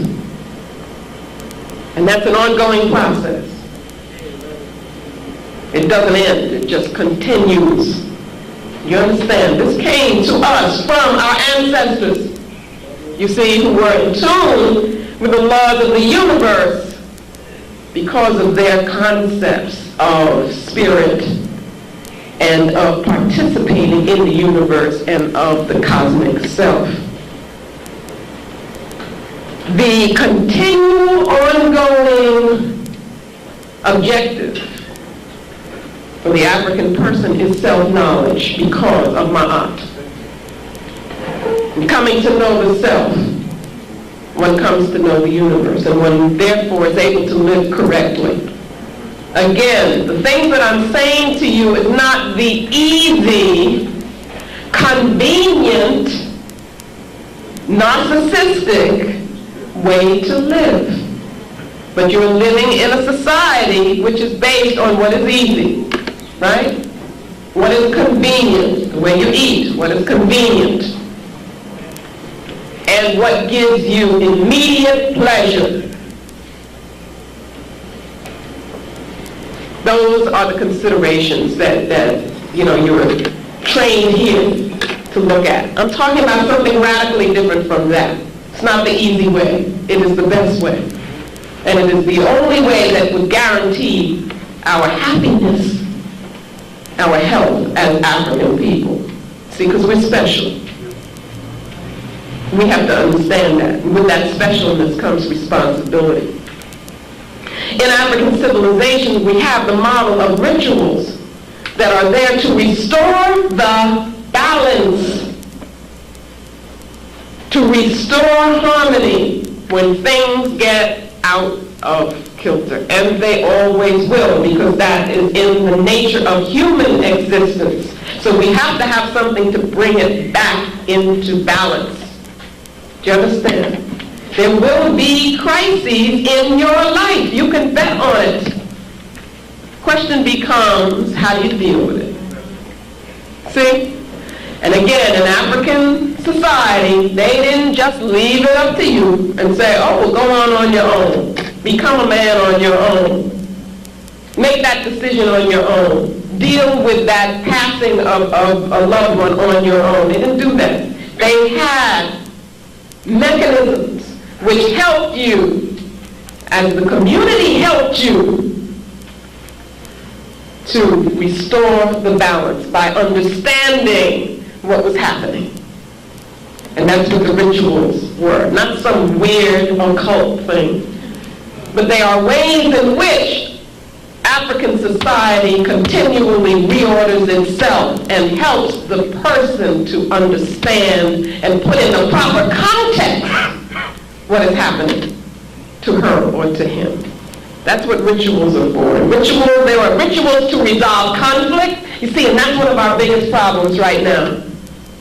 All these egos coming into conflict with each other, and there is no mechanism to resolve those conflicts, and there's nobody to hold them accountable and say, no, you can't do this. You're just disrupting the community, and you're just doing this for yourself. But in African civilization, there were rituals to resolve conflicts. Why? Because they did not want the community to be disrupted. Our ancestors were brilliant. They anticipated all of these things. There are rituals for cleansing, because periodically we need to be cleansed. And that's what we've got to be involved in. We really need that. We need to be creating rituals which will help us to cleanse ourselves. Just like your body needs to be cleansed, and you talk about fasting and so forth, which is very important, then you got to understand that also the spirit needs that. The mind needs that. We need that. As a community, we need to come together periodically and cleanse ourselves. of all those petty things that we think are differences between us, and of all those things that we have taken on from the European without even realizing it, that are getting in the way of us relating to each other. So we need cleansing, healing, rituals. In African civilization, we have concepts of sacred time that go beyond lineal time. Sacred time and sacred space. We have an African term, Hantu, which means sacred time and sacred space. That where we can come into a situation, have an experience, and join with our sacred past. Because we're able to transcend lineal time, which separates past, present, and future, and we experience that all as a whole. We do that in our sacred ceremonies. And if we don't do that, then our psyche is not fed with the kind of experience that we need that keeps us strong and gives us clarity, you see. So we must have experiences which allow us to transcend ordinary, profane reality. That's Hantu, you said? Yes, Hantu. I'm just using that term as, it's from Bantu language, to mean sacred time and sacred space. Kagame used that term. And then sexuality, which I talked about before. In the African conception, we must also understand sexuality on a metaphysical level, on a spiritual level. We must understand that as the principles of Mawu and Lisa coming together, as the female and the male principles coming together, because through their interaction, through the exchange of their energies, the universe keeps going. Do you understand? And through that exchange of energy, energy is created. It keeps the universe in equilibrium, and harmony is reinforced. You see the level on which I'm talking about sexuality becomes something very different. It becomes life-giving. It is understood as ritual, which strengthens our life force. It is understood as the recreation of being, as an imitation of divine forces. And if we don't understand it that way, then sexual behavior depletes our energy. It takes away from us. It weakens us. If we do understand it this way, then it becomes sacred, it becomes special, and must be shared only in sacred, special circumstance, at sacred, special times. And then the question of meaning. African life cannot be lived without meaning. We can't live that way. And that's what we're trying to do now. And what Cambone calls African self-extension orientation, or the African Asili, what I call the African Asili, must have meaning for existence. There must be meaning in life. We must connect always with the whole, okay, with the one. We have to understand how what we do connects us with the whole. That gives us meaning. The context for us becomes the most important thing. The context becomes most important. It is context that gives you meaning. Nature for us shows us the sacred meanings of the cosmos. We live close to nature. So we have to understand what it means for us to be living only in concrete structures that separate us from the environment. We have to understand what that does to the African being. To live where you don't see the sky. To live where you don't touch the earth. Where you don't have trees around you. We begin thinking a tree is a trivial thing. It isn't. Changes your whole being when you are close to these things in terms of breathing, oxygen, all kinds of things. I'm saying this to say that as we plan, because remember we're planning for the African future, then we've got to also think about where we're going to be, what it's going to look like. We have to create our environment. We have to create that environment that is best for African people, and clearly this is not the best environment for African people. So that we understand ourselves as natural beings, we learn by observing nature, we also are able to feel the natural cycles within us, which can only happen as we feel ourselves to be a part of nature. Then you begin listening, you can listen to your heartbeat, you see, and that means something to you. How else can we explain that the Dogon people were able to plot the movement of a star that cannot be seen by the naked eye? Nobody's been able to explain that. They've come up with all kinds of ridiculous explanations, but what bothers them most, that is the Europeans, is how could they do this without us? How could they do this without our system of thinking, which denies totally spirituality? And I'm saying you can only explain it by understanding a spiritual worldview, by understanding the African worldview. Symbolism is extremely important in African thought, in African life. And here I just want to touch on a few things. What we call African art, we're talking about colors. We're talking about, when we talk about music, we talk about dance, what are we talking about? It's energy, vibrations. These are forces that affect us. Remember before I was talking about that attack on the psyche. In African civilization, our ancestors understood very well the power of symbols, the power of imagery, the power of creating something with various materials. That's why the masks were so powerful, because they would be used to make something happen. And we have to understand that.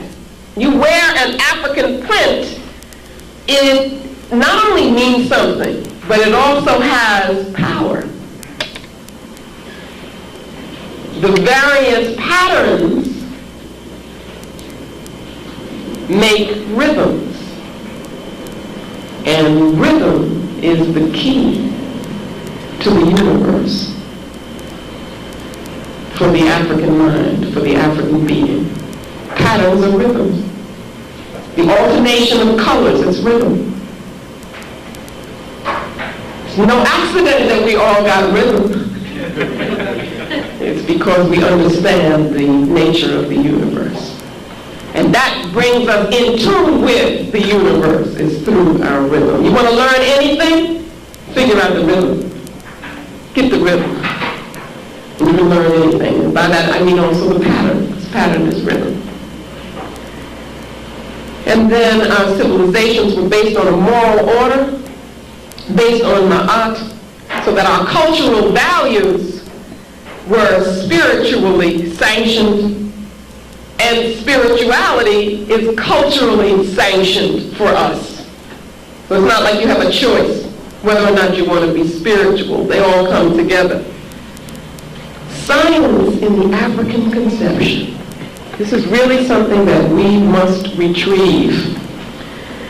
Science is the organization of knowledge, but it is the organization of knowledge sacredly based. It is the application of knowledge that has been collectively acquired.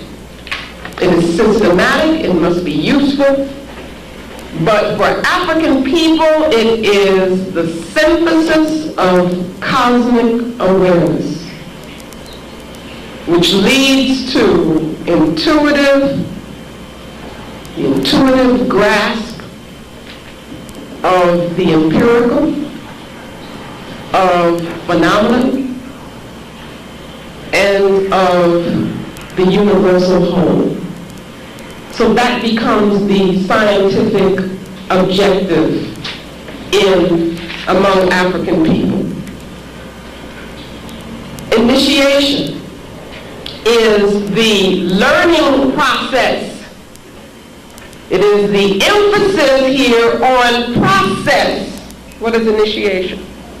It is a way of learning, a method of learning, where the person must commit herself or himself to what it is that she is learning. You can't just go to a class and sit there and take notes, and you don't know the people around you, you don't know the teacher and so forth, and after a few months then you get a grade and you think you've learned something. Not in this concept. In this concept, you are learning the self as you learn the universe, which means that you are learning in a holistic way. That you, through your commitment, through this process of initiation, you are internalizing the knowledge that you are getting. That's when that information becomes knowledge. It's through that internalization. And that's why you hear about initiation processes and stages in African civilization, because it's the process that is important. It's the way in which you are learning that affects you deeply. Not just something off the top of your head. In the European conception, you can have a person who goes through all of their schools, reaches their highest levels, becomes a quote-unquote scientist, and then is a moral idiot. Do you understand? Because all of those other things that we take for granted were not being taught in that process. As Africans, it has no meaning. In fact, it's dangerous, right? If you aren't learning yourself at the same time, if you're not getting knowledge of self, if you are not having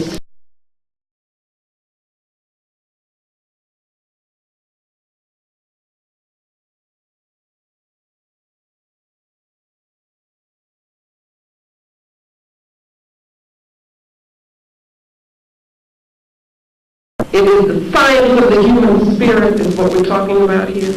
So that, for instance, among the Akan people, you have the concept of Okra, which is that aspect of the spirit that comes directly from the creative principle. You have the Ntoro, which is that aspect of the spirit that comes from the male principle. You have the Moja, which comes directly from the female, and also accounts for how a group, a family is organized. And then you have the Sum, which accounts for the uniqueness, for the unique personality of that human being. All of these together is what makes up the human being. I mean, obviously here we have the basis of a science of the human spirit, an understanding of the human spirit. These are the models that we have to begin looking at in a very serious way. We're going to reconstruct our nation.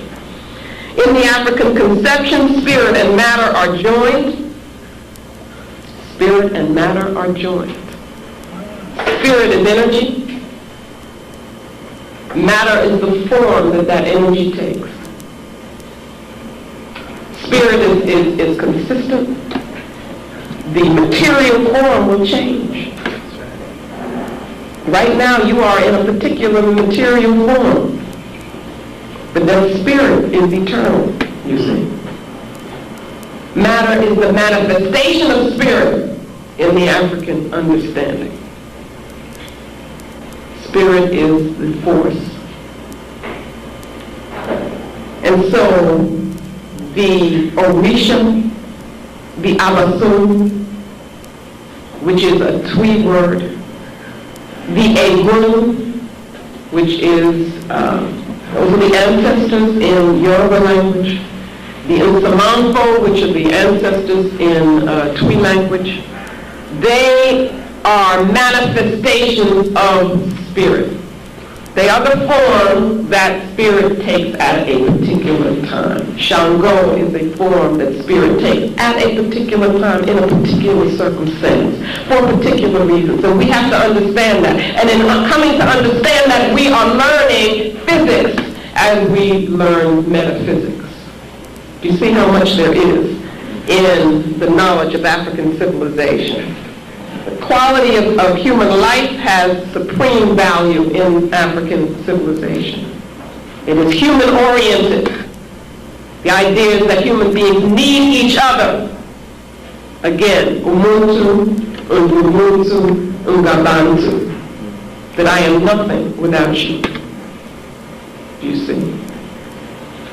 And so, I think one of the things that we come to understand that we do run from as we run into these non-African religions is that we are, as African people, are human manifestations of sacred, of divine principles. Again, as African people, we're very special. We are the human manifestation of divine cosmic principles.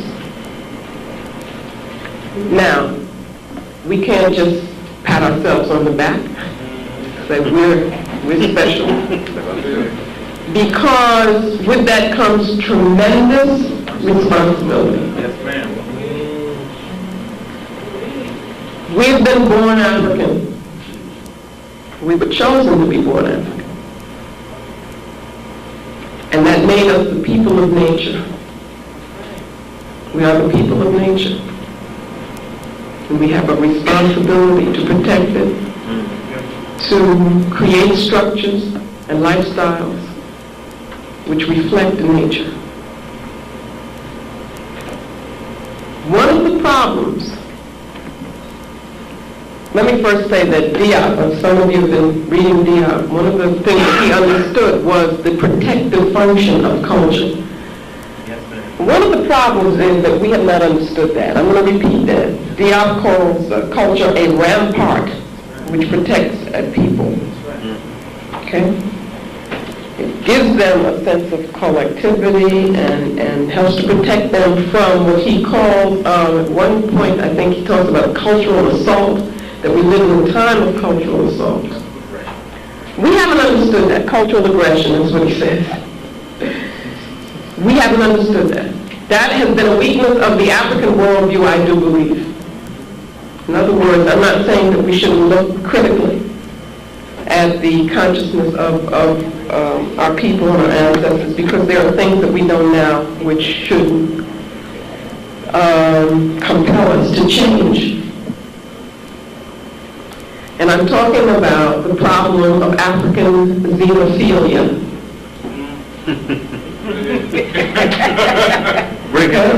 Europeans are xenophobic, meaning that they have a fear and therefore a hatred of strangers, of anything that's different. Africans are xenophilic.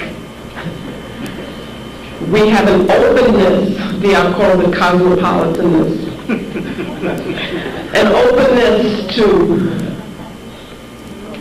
strangers, and we have an inability to recognize the enemy.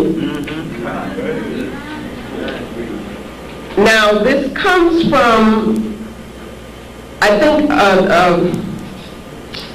comes partly from the traditional worldview. but it also comes from what is contemporary African self-hatred on the one hand and African materialism on the other. And therefore, we either give away our culture or we sell it. It's the most serious political mistake that we are making right now, in 1992. It is worse than it has ever been. And I'm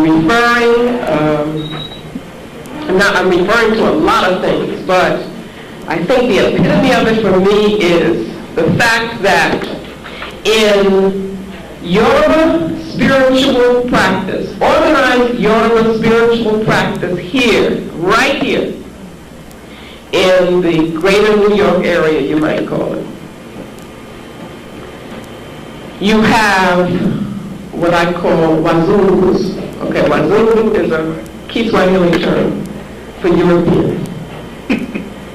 You have, this is a blasphemy. You have the people who are supposed to be most knowledgeable in our culture, our spiritual system, the Babalawo, the various priests and so forth. You have them initiating Europeans. Okay, now that's been going on for some time, so that what we have now is Europeans who are initiating us. And I'm very serious about that.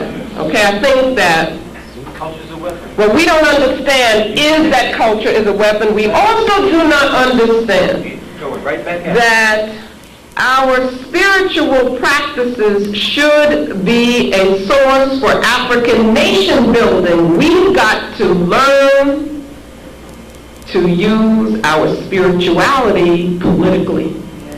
And that has been a weakness of us as a people. So that we think we can make the separation and say, when you question our brothers and sisters who are doing this and engaged in it and just letting anybody in anywhere where we can't go places, right?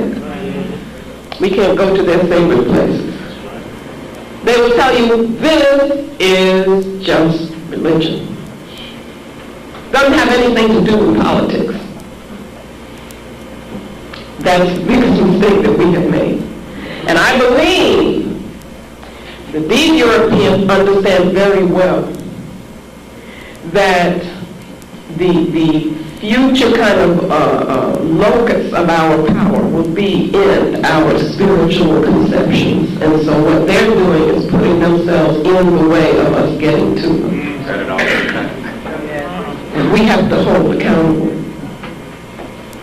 Those of us who have the knowledge cannot sell it. And I'm saying specific, they are selling it. Okay, we cannot allow that anymore. And I don't mean to just start, you start attacking this one and the other one, because it all comes from a lack of organization. It also comes from a lack of understanding that culture is a weapon. That culture is a rampart. That it is our culture that is our strength, so we cannot give that away. And nor can we sell it. You see? Because that's like giving it away. And so finally, I want to just end by reminding you of the definitions or the explanations of nation building. I think I'll just read that one more time. Nation building is the consciousness and focused application of our people's collective resources, energies, and knowledge to the task of liberating and developing the psychic and physical space that we identify as ours. That's what nation building is. So it can take place wherever we are. Right. And that we see ourselves not as a small nation state, but as a world nation. And that is the building of the African world order. And I am putting forth to you today that we cannot do that without or until we involve ourselves in a cleansing process and cleanse ourselves of European concepts so that we can embrace the African worldview and use it as a foundation, as a paradigm for reconceptualization and for the building of the African world nation. Asante Sana.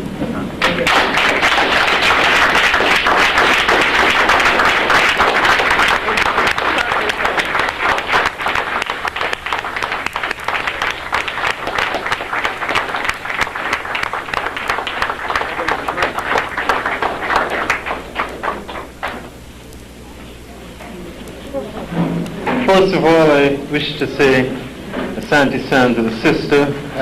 Last week when I told you not to miss the sister, now you understand why and how important and how significant was her contributions. Briefly, I just want to say I did shortchange her in her introduction. And as I told you, I just wanted to behave like a European and get to the lecture, because I know she had a lot to say. But in fairness to her, this sister has been a soldier, literally a soldier, for most of her life. She worked in the South during the civil rights era. She was down in the South working deeply in the trenches, seriously, in the trenches, facing guns at the crackers. This sister, the same sister here, serious soldier. And I have to ask forgiveness for not giving the proper introduction, but she corrected that. The other thing is her book, Let the Circle Be Unbroken. If you do not have it, you must have it. You must get it. And I think I don't have to push. I don't have to be for promotion behind you. I don't have to be a salesperson. You heard us, so now I know you'll get the book. Let the Circle Be Unbroken. She made mention of Ogun. Come here, Brother Zaid. It is true. This brother, that we got a sister from Cuba to do Ogun. Tell him of Gloria Rolando. Oh, from Cuba. Yeah, he brought the sister here. Well, those of you who were here when we had sister, the sister did the film Ogun. Okay, and she did it out of her own work and practice in that way, in the way. Okay, in revolutionary Cuba, where culture is alive and well and very central to that whole revolutionary Cuban personality that is so bold about without any compromise, even in the face of the New World Order. So well, she know the answer, so I didn't really tell. Okay. The whole point was when the sister asked those of you who know about Oakland, it was important that, a sister from Cuba came here. Did the work. And you hear about Cuba being communist and atheistic? That's one of the things that kept our revolution going. That's right. Whether you know it or not. And you saw, those of you who saw the movie, you saw that. So there is a African spiritual basis for that revolution, and that is one of the things that was shown here, the African spirituality. So irrespective of what they tell you about Castro, how you feel about Castro and the propaganda, Castro is nobody's fool. That's right. Castro knows where to tap into. Okay. He knows. That's why he's still here. Gorbachev is gone. Bush is gone. And all that is gone. Fidel is still there. That's right. That's right. Okay. They're all gone. All them folks. Fidel is still there. And they have Cuba by their throat. Long gone. Long gone. And it's important you understand the significance of what the sister said here today. The other person she made reference to was also here, our brother Cambon. You may know him as Joe Baldwin. He was here, right here. Right here, this summer. Right here, this summer. So you see the connectiveness of all that she said. And what she did was just wrap it up, tie it up, synthesize it. You see the kind of teacher she is. And as I said, I'm sure that you will leave here a little different than you came in this afternoon. The sister is indeed a teacher that affects eternity. Can you imagine being in her class? Can you imagine coming out of her class after 3 months? Can we bring her here on Saturday? No. She has enough. She will kill me. Literally kill me. The sister don't play. I think you get that kind of feeling. And in fact, if you notice our new flyer, it is directly attributed to her because she's been holding our feet to the fire. And if my son was around, I would have tightened him up, because the most important symbol of the flyer was left, and that is a call to arms. That's right. And this sister is instrumental in that message. a call to arms. Bottom line, that's where we're going. Next week, the other sister will come here, and as you can see, we've lined up the warrior sisters. That's right. She set the tone. About 92. Wait. Because after a while, the sisters have, the brothers just fall along on the job. The sisters have to come forward. All you have to do is run and say, no, okay, sisters. We recognize our responsibility. We know what has to be done. Thank you. And we take it from that level. But the sisters are now taking the lead up front. So next week we'll be having Baina Bello, sister from IT. The following week we'll be having Sophia Bukari Austin, and this time I'll get it right. Prisoner of war from the Black Liberation Army. Serious. Heading up the work around Mumia. Heading up the work around free. We have to get this brother free. And I'm sure that Zaid told you, it's on Wednesday? Yes. Wednesday. Make sure you get in touch with Zaid, 622-2505. Yeah. For information, 622. Flyers are out. There's some in the back. Okay, flyers in the back. They're moving in Philadelphia because Shut it down. you have to get this brother out. This brother is indeed a political prisoner, and he will not be sacrificed. I mean, you see all these murderers walking free. I'm just stretching the time out so the sister can have another 5 minutes. And what I didn't say before, I'll say now about the military intervention in Somalia for humanitarian reasons. Someone told me that double-speak was over. If you've ever heard double-speak, you just heard it. Get some new stuff. Seriously, military intervention for humanitarian purposes. And, you know, when we talk about knowing our history, you have to understand that African people get caught up in this same death trap time after time. The Egyptians found themselves in this trick bag. Under the oppression of the Persians, they welcomed the Greeks in. The Greeks fought for them, and what happened? The Greeks ended up being their conquerors. You see it in history time and time again. The Coptics found themselves under Roman oppression. They invited the Arabs. The rest you know. That is as a result. That's why Egypt is part of the Arab family today. We do not want to do our own fighting and dying. Somalia is 99.9% Islamic, right? On Tuesday they had a meeting in Jeddah. 52 foreign ministers of Arab countries met in Jeddah. What did they discuss? They discussed the European Muslims in Bosnia. Not one word was said about Somalia, not one word. And Somalia is 99.9% Islamic. Race first. You have to understand it in the dynamic of that sister who worked in Saudi Arabia, came right here, Aisha Abdullah, and told you about the European control of Arabia. Right here. Right here, the sister told you she worked in Arabia.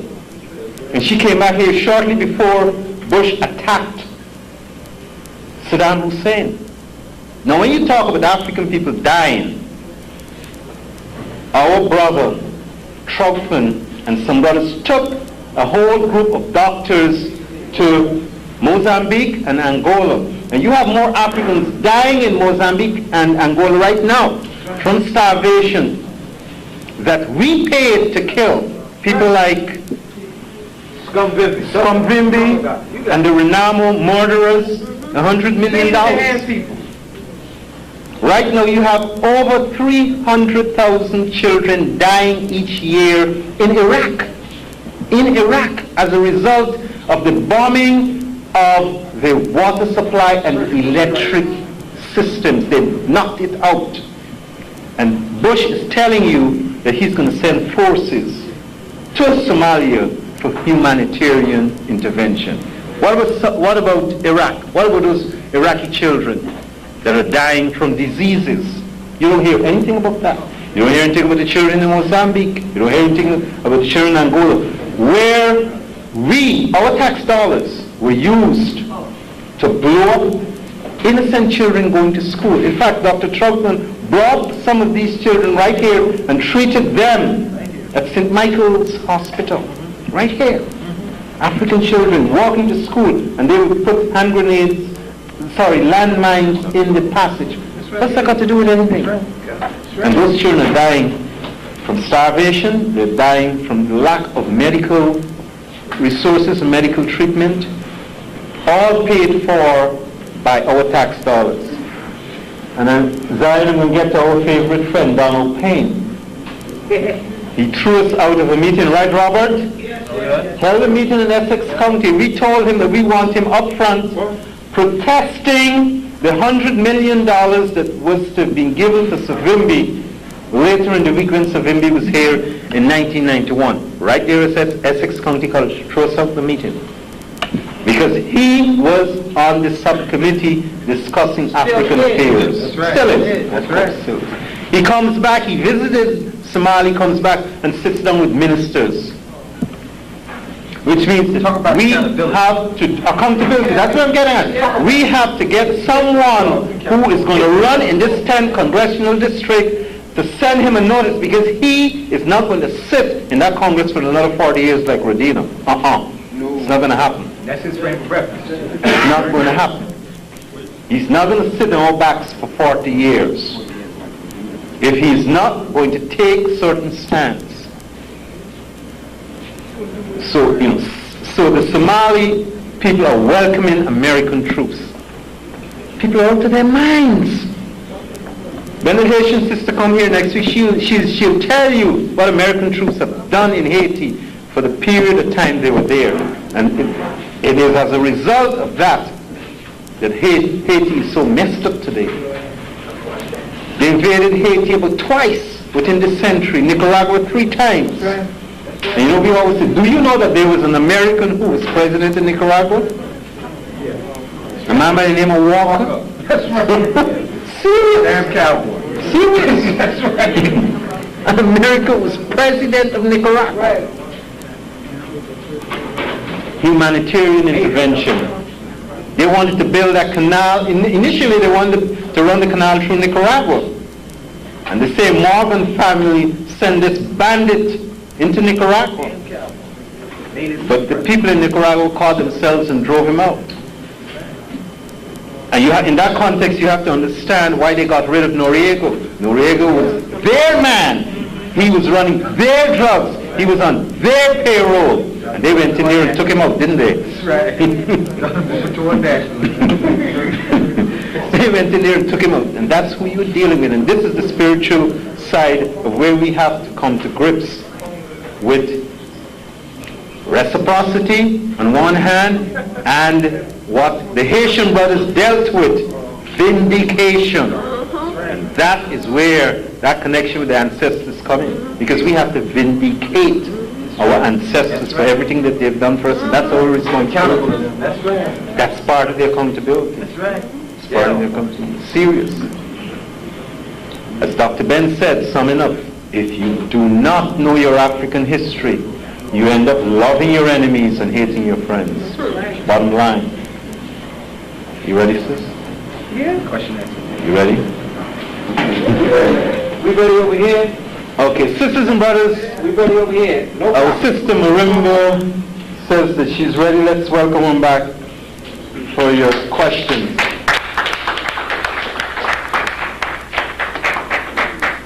Wait a minute. Now, I ain't that many people here.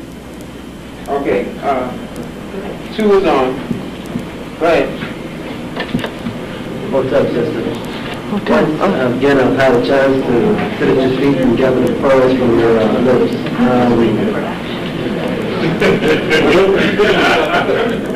Is it on? Is it on? I'm talking? Okay. Yeah, you go. Once again, I agree with a lot of what you said. I think I need further clarification concerning this.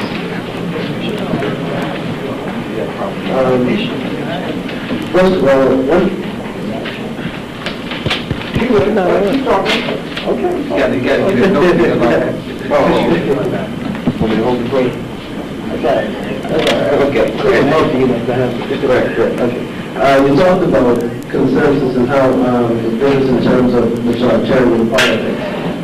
Could you give further clarification in terms of consensus and the difference it has from majoritarian politics? No, I was talking about how we organize ourselves. That when we have a group, which is, we should think of as family, that's what our organizations should be, that we should think about how we organize ourselves. That is one of the structures and the mechanisms within the organization that we use to relate to each other. And one of those things is the decision-making process. For instance, you'll get, never forget this meeting I went to where people were, we're talking about issues and all of a sudden somebody brings in what they call Robert's Rules of Order. I don't know if you know what that is, but that's, parliamentary procedure. That's a system, if anybody looks at it, that is meant to get in the way of dealing with issues. It's meant to get in the way of communication. But what happens to us is we think that it makes us special to know it. So then you get the people who are the experts at, these rules, and they start talking about, motions, and there's a counter motion, and second motion, and I have the floor, and so forth and so on. And I have seen meetings totally disrupted by the use of that. So you have to think, do we have to use these kinds of structures? Can we organize ourselves the way in which we relate to each other? And I was saying that I've been looking at a group of people in Nigeria who are extremely well organized, and that whenever they come together, their objective is to let people talk who want to talk to the issue, and then to try to come to a consensus of what is the feeling of the group. So in essence, what you're saying is that people should become more enlightened in terms of the environment among them. So people who do have the bolder voice, and they start talking, they're going to go ahead and hold them more accountable in terms of their views and opinions. Okay, that was another issue that I was talking about. That was a different issue. In terms of consensus, whether you have consensus or you vote, what I'm trying to do is to sensitize us to understanding that there isn't just one way of doing things, and that there are other ways that have been used in African civilizations and societies because they had other purposes. The purpose was not to have meetings of competing individuals or that kind of thing. That's one thing I'm saying. The other issue I raised was that what we consider to be leaders are very often people who are really soothing their own egos. And the way they do that is by, speaking before large groups of people. And, getting those people to relate to them as opposed to relating to whatever it is we're supposed to be doing as a group. That's what I was talking about. The final question is, in terms of,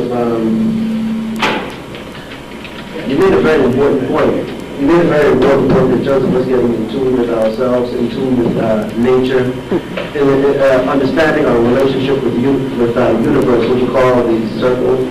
I'm not really familiar with the paradigm, but how do we really cleanse ourselves? Because though a lot of us know that we should cleanse, we, in a roundabout way, I say, like, sometimes, we're guilty of wearing the clothes of Africa, the hairstyles, and so on and so forth, but yet we don't internalize what we're really supposed to do. Exactly. We can go ahead and give the rhetoric. Exactly. How do we really cleanse ourselves so we can be true? So when a person looks into another person's eyes, they can tell that person's been cleansed. That comes from a spiritual process. that comes from, you can't say, well, I'm going to, tomorrow, I'll be Africanized or re-Africanized because I bought my African dress. It comes from hard, committed work. And that's what we all have to be prepared to do, wherever we're at. Not just the youth and talking about rites of passage now, which themselves can become shells. But we, at whatever level we're at, whatever age we're at, we should all be involved in some kind of collective spiritual process which helps us to ask the right questions about ourselves, take assessment of how we live, what we do, what are our priorities, what's in our house, what's around us, what pictures are up, what do we look at, how much time do we spend watching television. You see, because if you spend a lot of time watching soap operas, it's not just that is, we could say that's incorrect behavior. It's not that simple. It's that it is a manifestation of something that's going on in here that's not right. See what I'm saying? And if it was right and you were at peace, you wouldn't need that. So that's what I'm talking about. A lot of hard work. Yes, thank you, sister. Nice to see you again. I was speaking with sisters from the motherland recently, and the topic of fluidectomy and fibrillation came up. You're smiling. I knew it was going to come up. I was asking the person because they were at odds with each other about it. These sisters were at odds with each other. Could you speak to that, please? And do you mind if I sit down my leg? No, I can only speak to it in a very perfunctory manner, only because it's a very complex issue, and one of the problems that I have is the way that it's being dealt with, which is much too simplistic.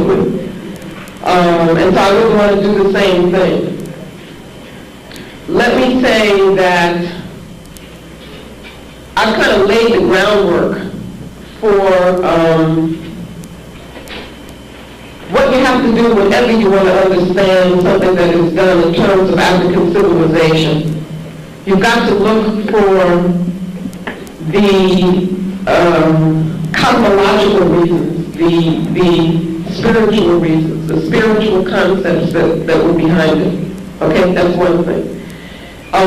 So without me going into all of that, people who want to pursue this on their own, they can do that. They can say, okay, now we look at this spiritual concept of the universe, how would that fit in? He's talking about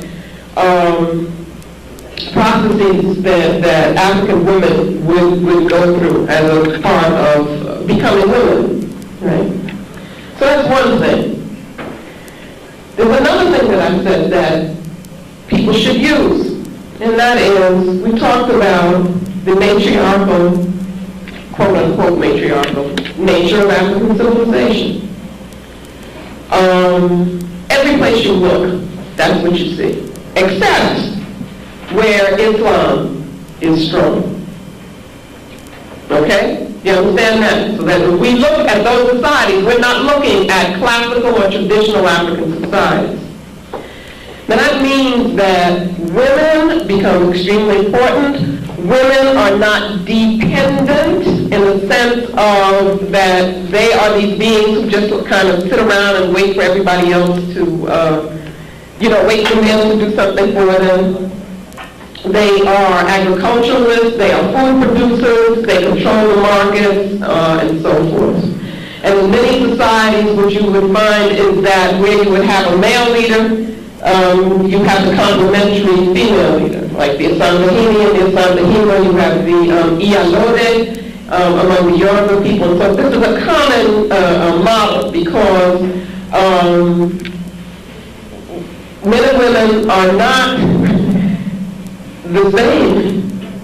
They are different, and that difference is complementary. So you have your male structures, or associations, and you have your female associations. Now, within that context, if you take something, for instance, like the Sunday Society, among the women of the Mende Spanish-speaking women and other groups, a huge traditional society which is thriving in contemporary times. This is a society which, the purpose of which is to help women understand their power as women, to train them in all kinds of skills and train them for political leadership. This is a society which also takes responsibility for bringing young girls into adulthood. Okay? Now, does it make sense that such a society would involve itself in practices which would be oppressive to women? To me, it doesn't make sense. Okay? Those are two things that I want you to think about when you think about this whole, discussion and controversy. But there's a third thing. And this is where I will not be able to get explicit. I could do that, in a smaller group. But one of the things that happens in Alice Walker's book, and I have not read it, but I've been dealing with this issue for years, and it's always done in the same way, is that there are practices which are Arab practices,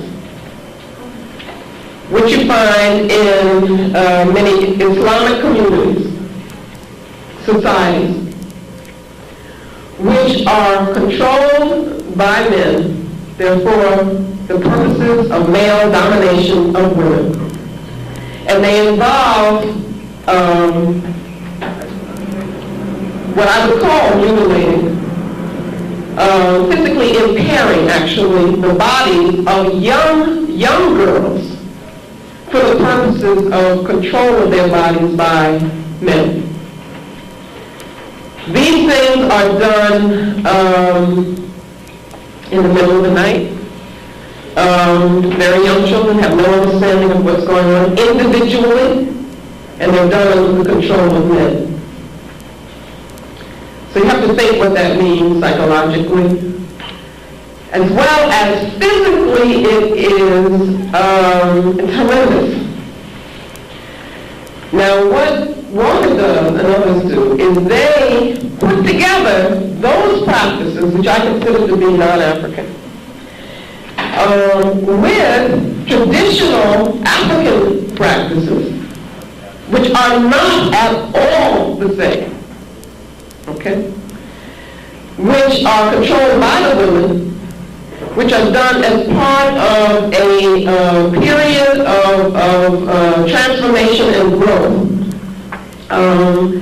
in which young girls become very proud of the fact that they have gone through this process and so forth, because the process is, in a context. It is not just that's only one kind of physical manifestation of it. What is also happening at the same time is they are growing spiritually, culturally, and they are being praised and valued by the society. And they are being nurtured to become organizers and leaders and strong women in their society.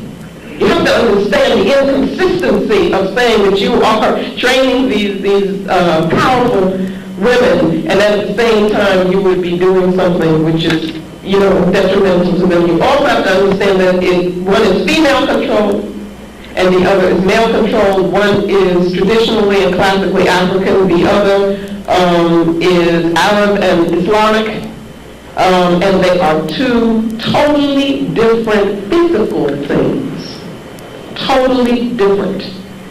And what I object to is the following. I am not making judgment and saying that the traditional African practices, should be continued if the women in Africa say that it shouldn't or whatever. And I don't think that that's happening. You see, I'm not making a judgment on that. What I'm doing is putting it in the proper context, because that I can do. Okay? I believe that First of all, I think one of the most damaging things that has happened to us, and really is a movement away from self, is the people who consider themselves to be black feminists. Because I don't see how that can be defined without it becoming anti-male. I define myself as a Pan-Africanist, and my appreciation of female power fits very comfortably within my Africanness and my commitment to Africa and race first.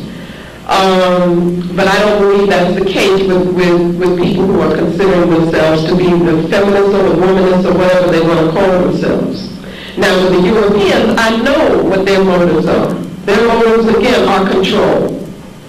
And they have always seen, they will tell you that women are oppressed in Africa, that, they only do is work, and they're not valued, and so forth and so on. These are also the women who do not see much value in having children. These are also the women who see their bodies as being prisons.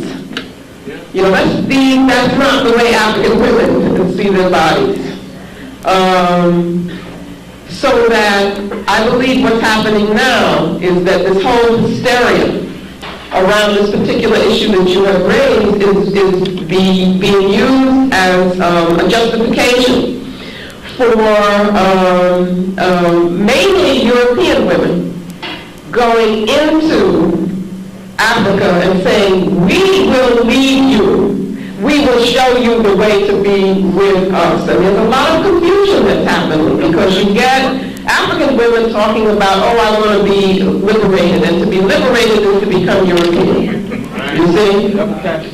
So that's what I think is happening. And I just heard about a group up at Riverside Church. It's based in Riverside Church.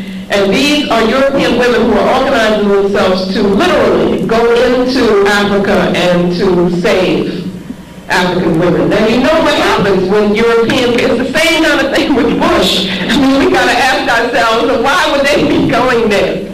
You see, it's not, and let me say something else, too, because I'm in a situation to really know this. Everybody needs us. These various movements need us. Europeans need us. The feminists need African women for their life. They recognize the power that is in us. And so you see them everywhere talking about feminism as though it included us in it. They want to, at Hunter College, I have to fight to teach courses about African women from an African perspective. Because they want that to be within, quote-unquote, women's studies. Women's studies has clearly, certainly, I don't know about other places, but at Hunter I can tell you has an anti-male focus. And I refuse to cooperate with anything like that. And our people get in these courses not knowing what they're getting into, and they're very angry. You understand? But they are bankrupt without us. So that they are always attempting to seduce us in various ways. And this is the latest way in which they are attempting to seduce us. And what Alice Walker has done, I believe, in this particular book, feeds into that kind of move on African people. If you're really concerned about us, then there are ways to deal with them. Then you engage sisters and brothers in discussions and critical analysis and critique of some of the ways in which we're treating each other. That's what you do.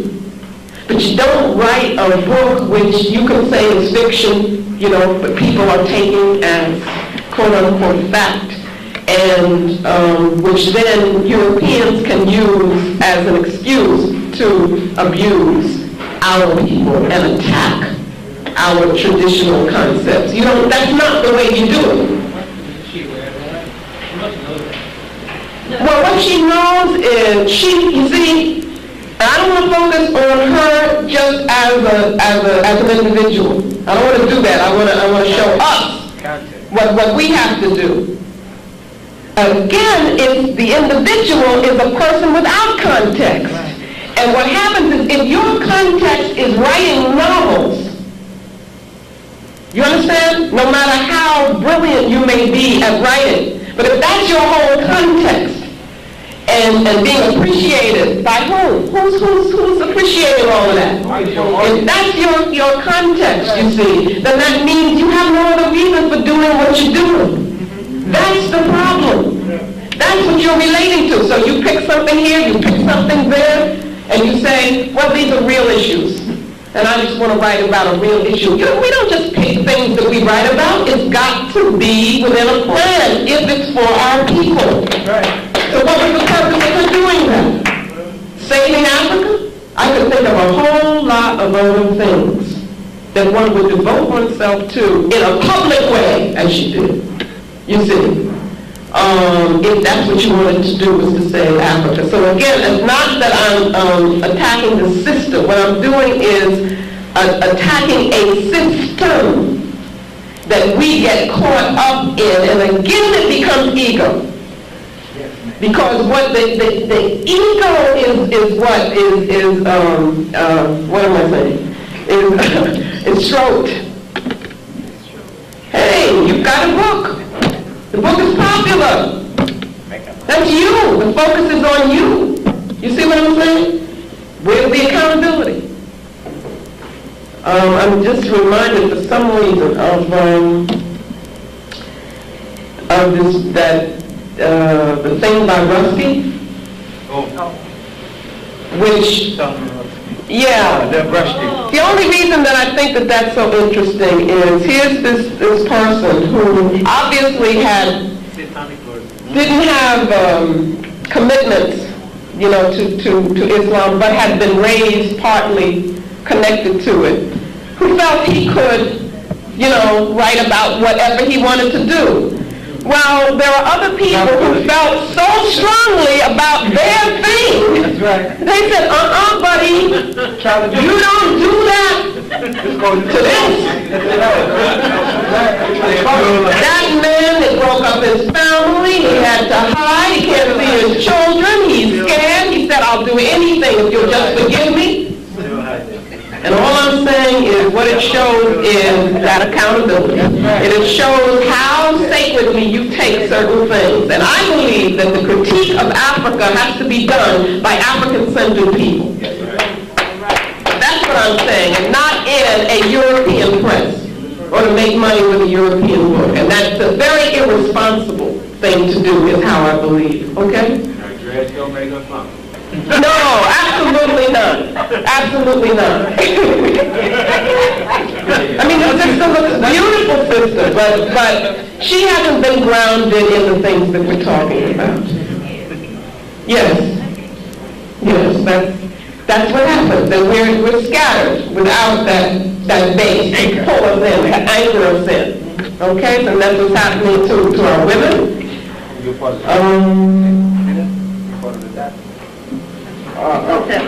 that?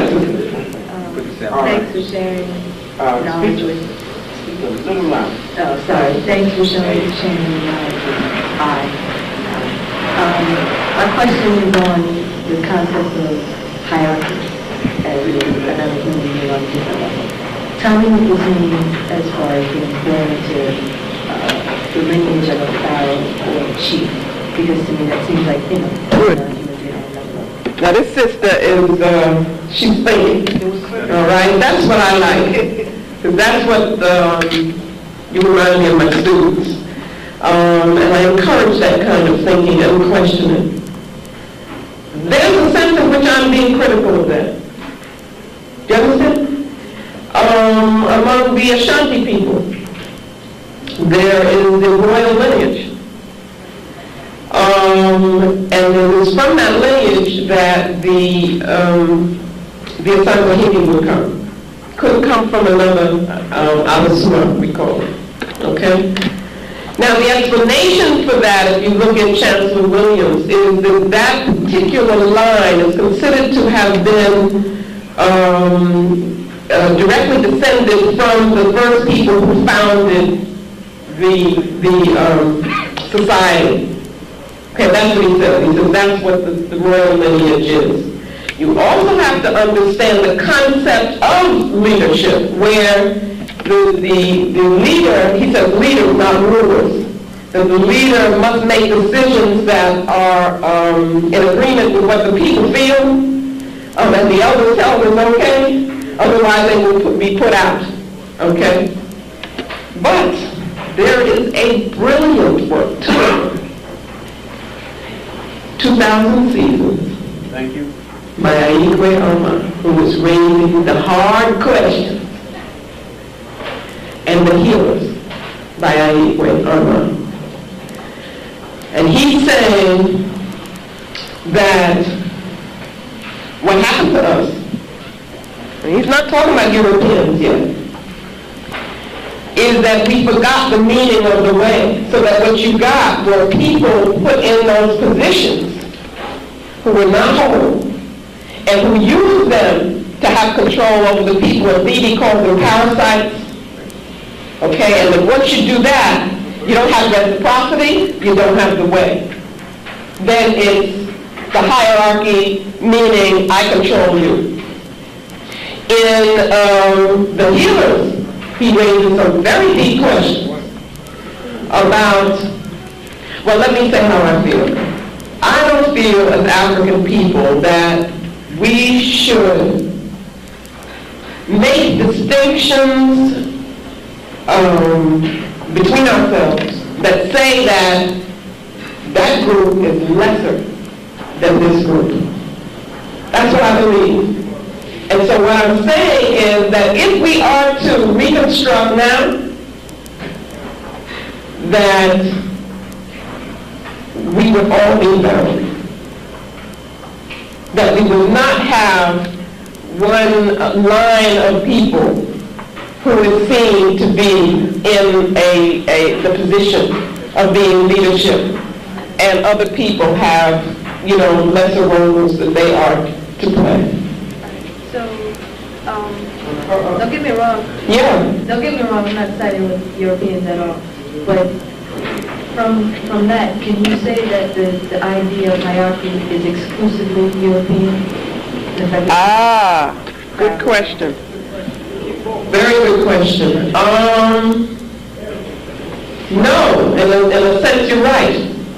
Of course there's probably differences in terms of how there is a difference in the concept.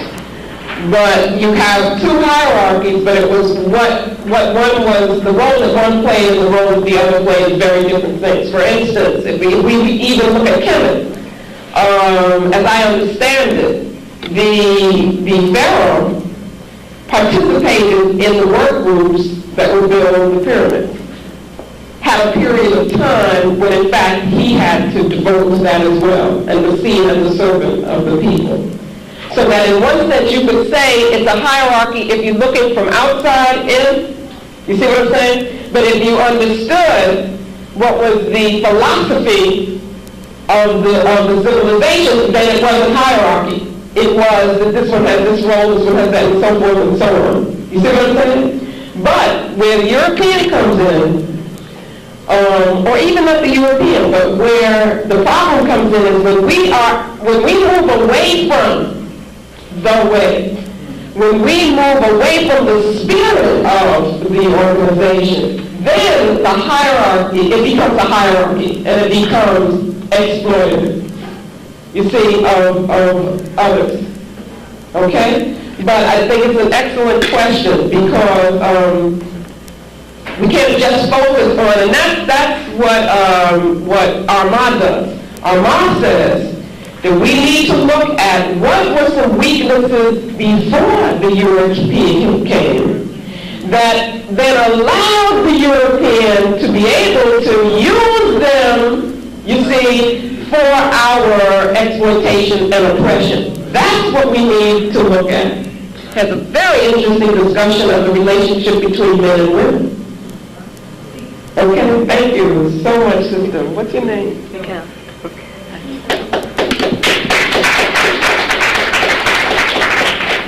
sister, your lesson tonight was very informative. And when you were saying about that we needed to be cleansed, what I'm going to say is a question and also a statement. I lived in Ghana for 11 and a half years. And after I was there for about 2 years, I got friendly with all the neighbors there. And one day, Mrs. Wade and I, we met a neighbor, and he said that the town has gotten to be quite a town since you white people came. And I was sort of insulted that he said that. I'm thinking African man coming home. So I said, what do you mean by saying that I'm a white man? And he was maybe lighter than I was. So he says, oh no, I don't mean the color. He said, you spend all your days with the white man. And you have the white man's ways. He says you talk his language, you read his books, you eat his food. He said you drink tea, you eat coffee, you eat cornmeal, cornflakes in the morning, the bacon and eggs. That's white man's food. He said I eat Gary in the morning. So he says you have so many ways of the white man, so that makes you a white man. And then I thought of it, and I said, you know, he's right. He's right. So now, the way I see it now, we black people here in America, if we want to be African, you know, we got to share a lot of our European ways. Because another man said to me, he says, you want to be an African? He says, I'll tell you what. He says, every African belongs to a tribe. He says, what tribe are you going to belong to? So he said, now I'll tell you what you do. You do everything you can do to help the country. Respect our customs and our way of life. He says, then we say to you, you are an African brother who has come home. And it worked out that way. And later on, they introduce me and they say, oh, this is our African brother, African-American brother who come home to help us. And he's more than a brother. And then, you know, I got along very well that way. Is that what you meant when you were saying about we have to do some cleansing? Yeah, I mean, the African Americans here have to do some cleansing. Yeah, that's partly what I meant. I think that I have great difficulty with the term African American. Okay, because I think that it sets up a contradiction in the mind, and kind of sets us against ourselves as we don't need to be. I think that the African from the continent who was saying to you that you're a white man, meaning that you had taken on all these ways, was probably partly saying it because he wanted you to be that, in the sense that he might have wanted to be that himself. So that he was looking at those things as being positive. Because you couldn't be European. Now, I don't care what you took on, what you tried to be. I don't care if you married a white woman. You still can't be a European. And so what that does is that it means that all of these things that we take on, and the more that we do it, that it makes us more and more and more pathological. That it is a sickness and illness for us to try to be other than what we are naturally. So what I'm talking about when I talk about the cleansing is also a healing process of coming back to ourselves. It's a recentering. You see, if you don't have a center, then you have no basis for making judgments or decisions. And what we've been doing is making other people's decisions, or thinking that we've been making decisions and really acting as other people have been manipulating us, to act. Also problematical in terms of we will have to get our brothers and sisters from the continent to understand this whole issue of what, it's so ironic to me that Africans on the continent use the term tribe. It's not an African term. And in the European context, it is a derogatory term. They don't talk about European tribes. They talk about European nations. And because of the conditions under which we learn the language, colonial conditions, then we accept these terms and then we start saying, I'm from this tribe, I'm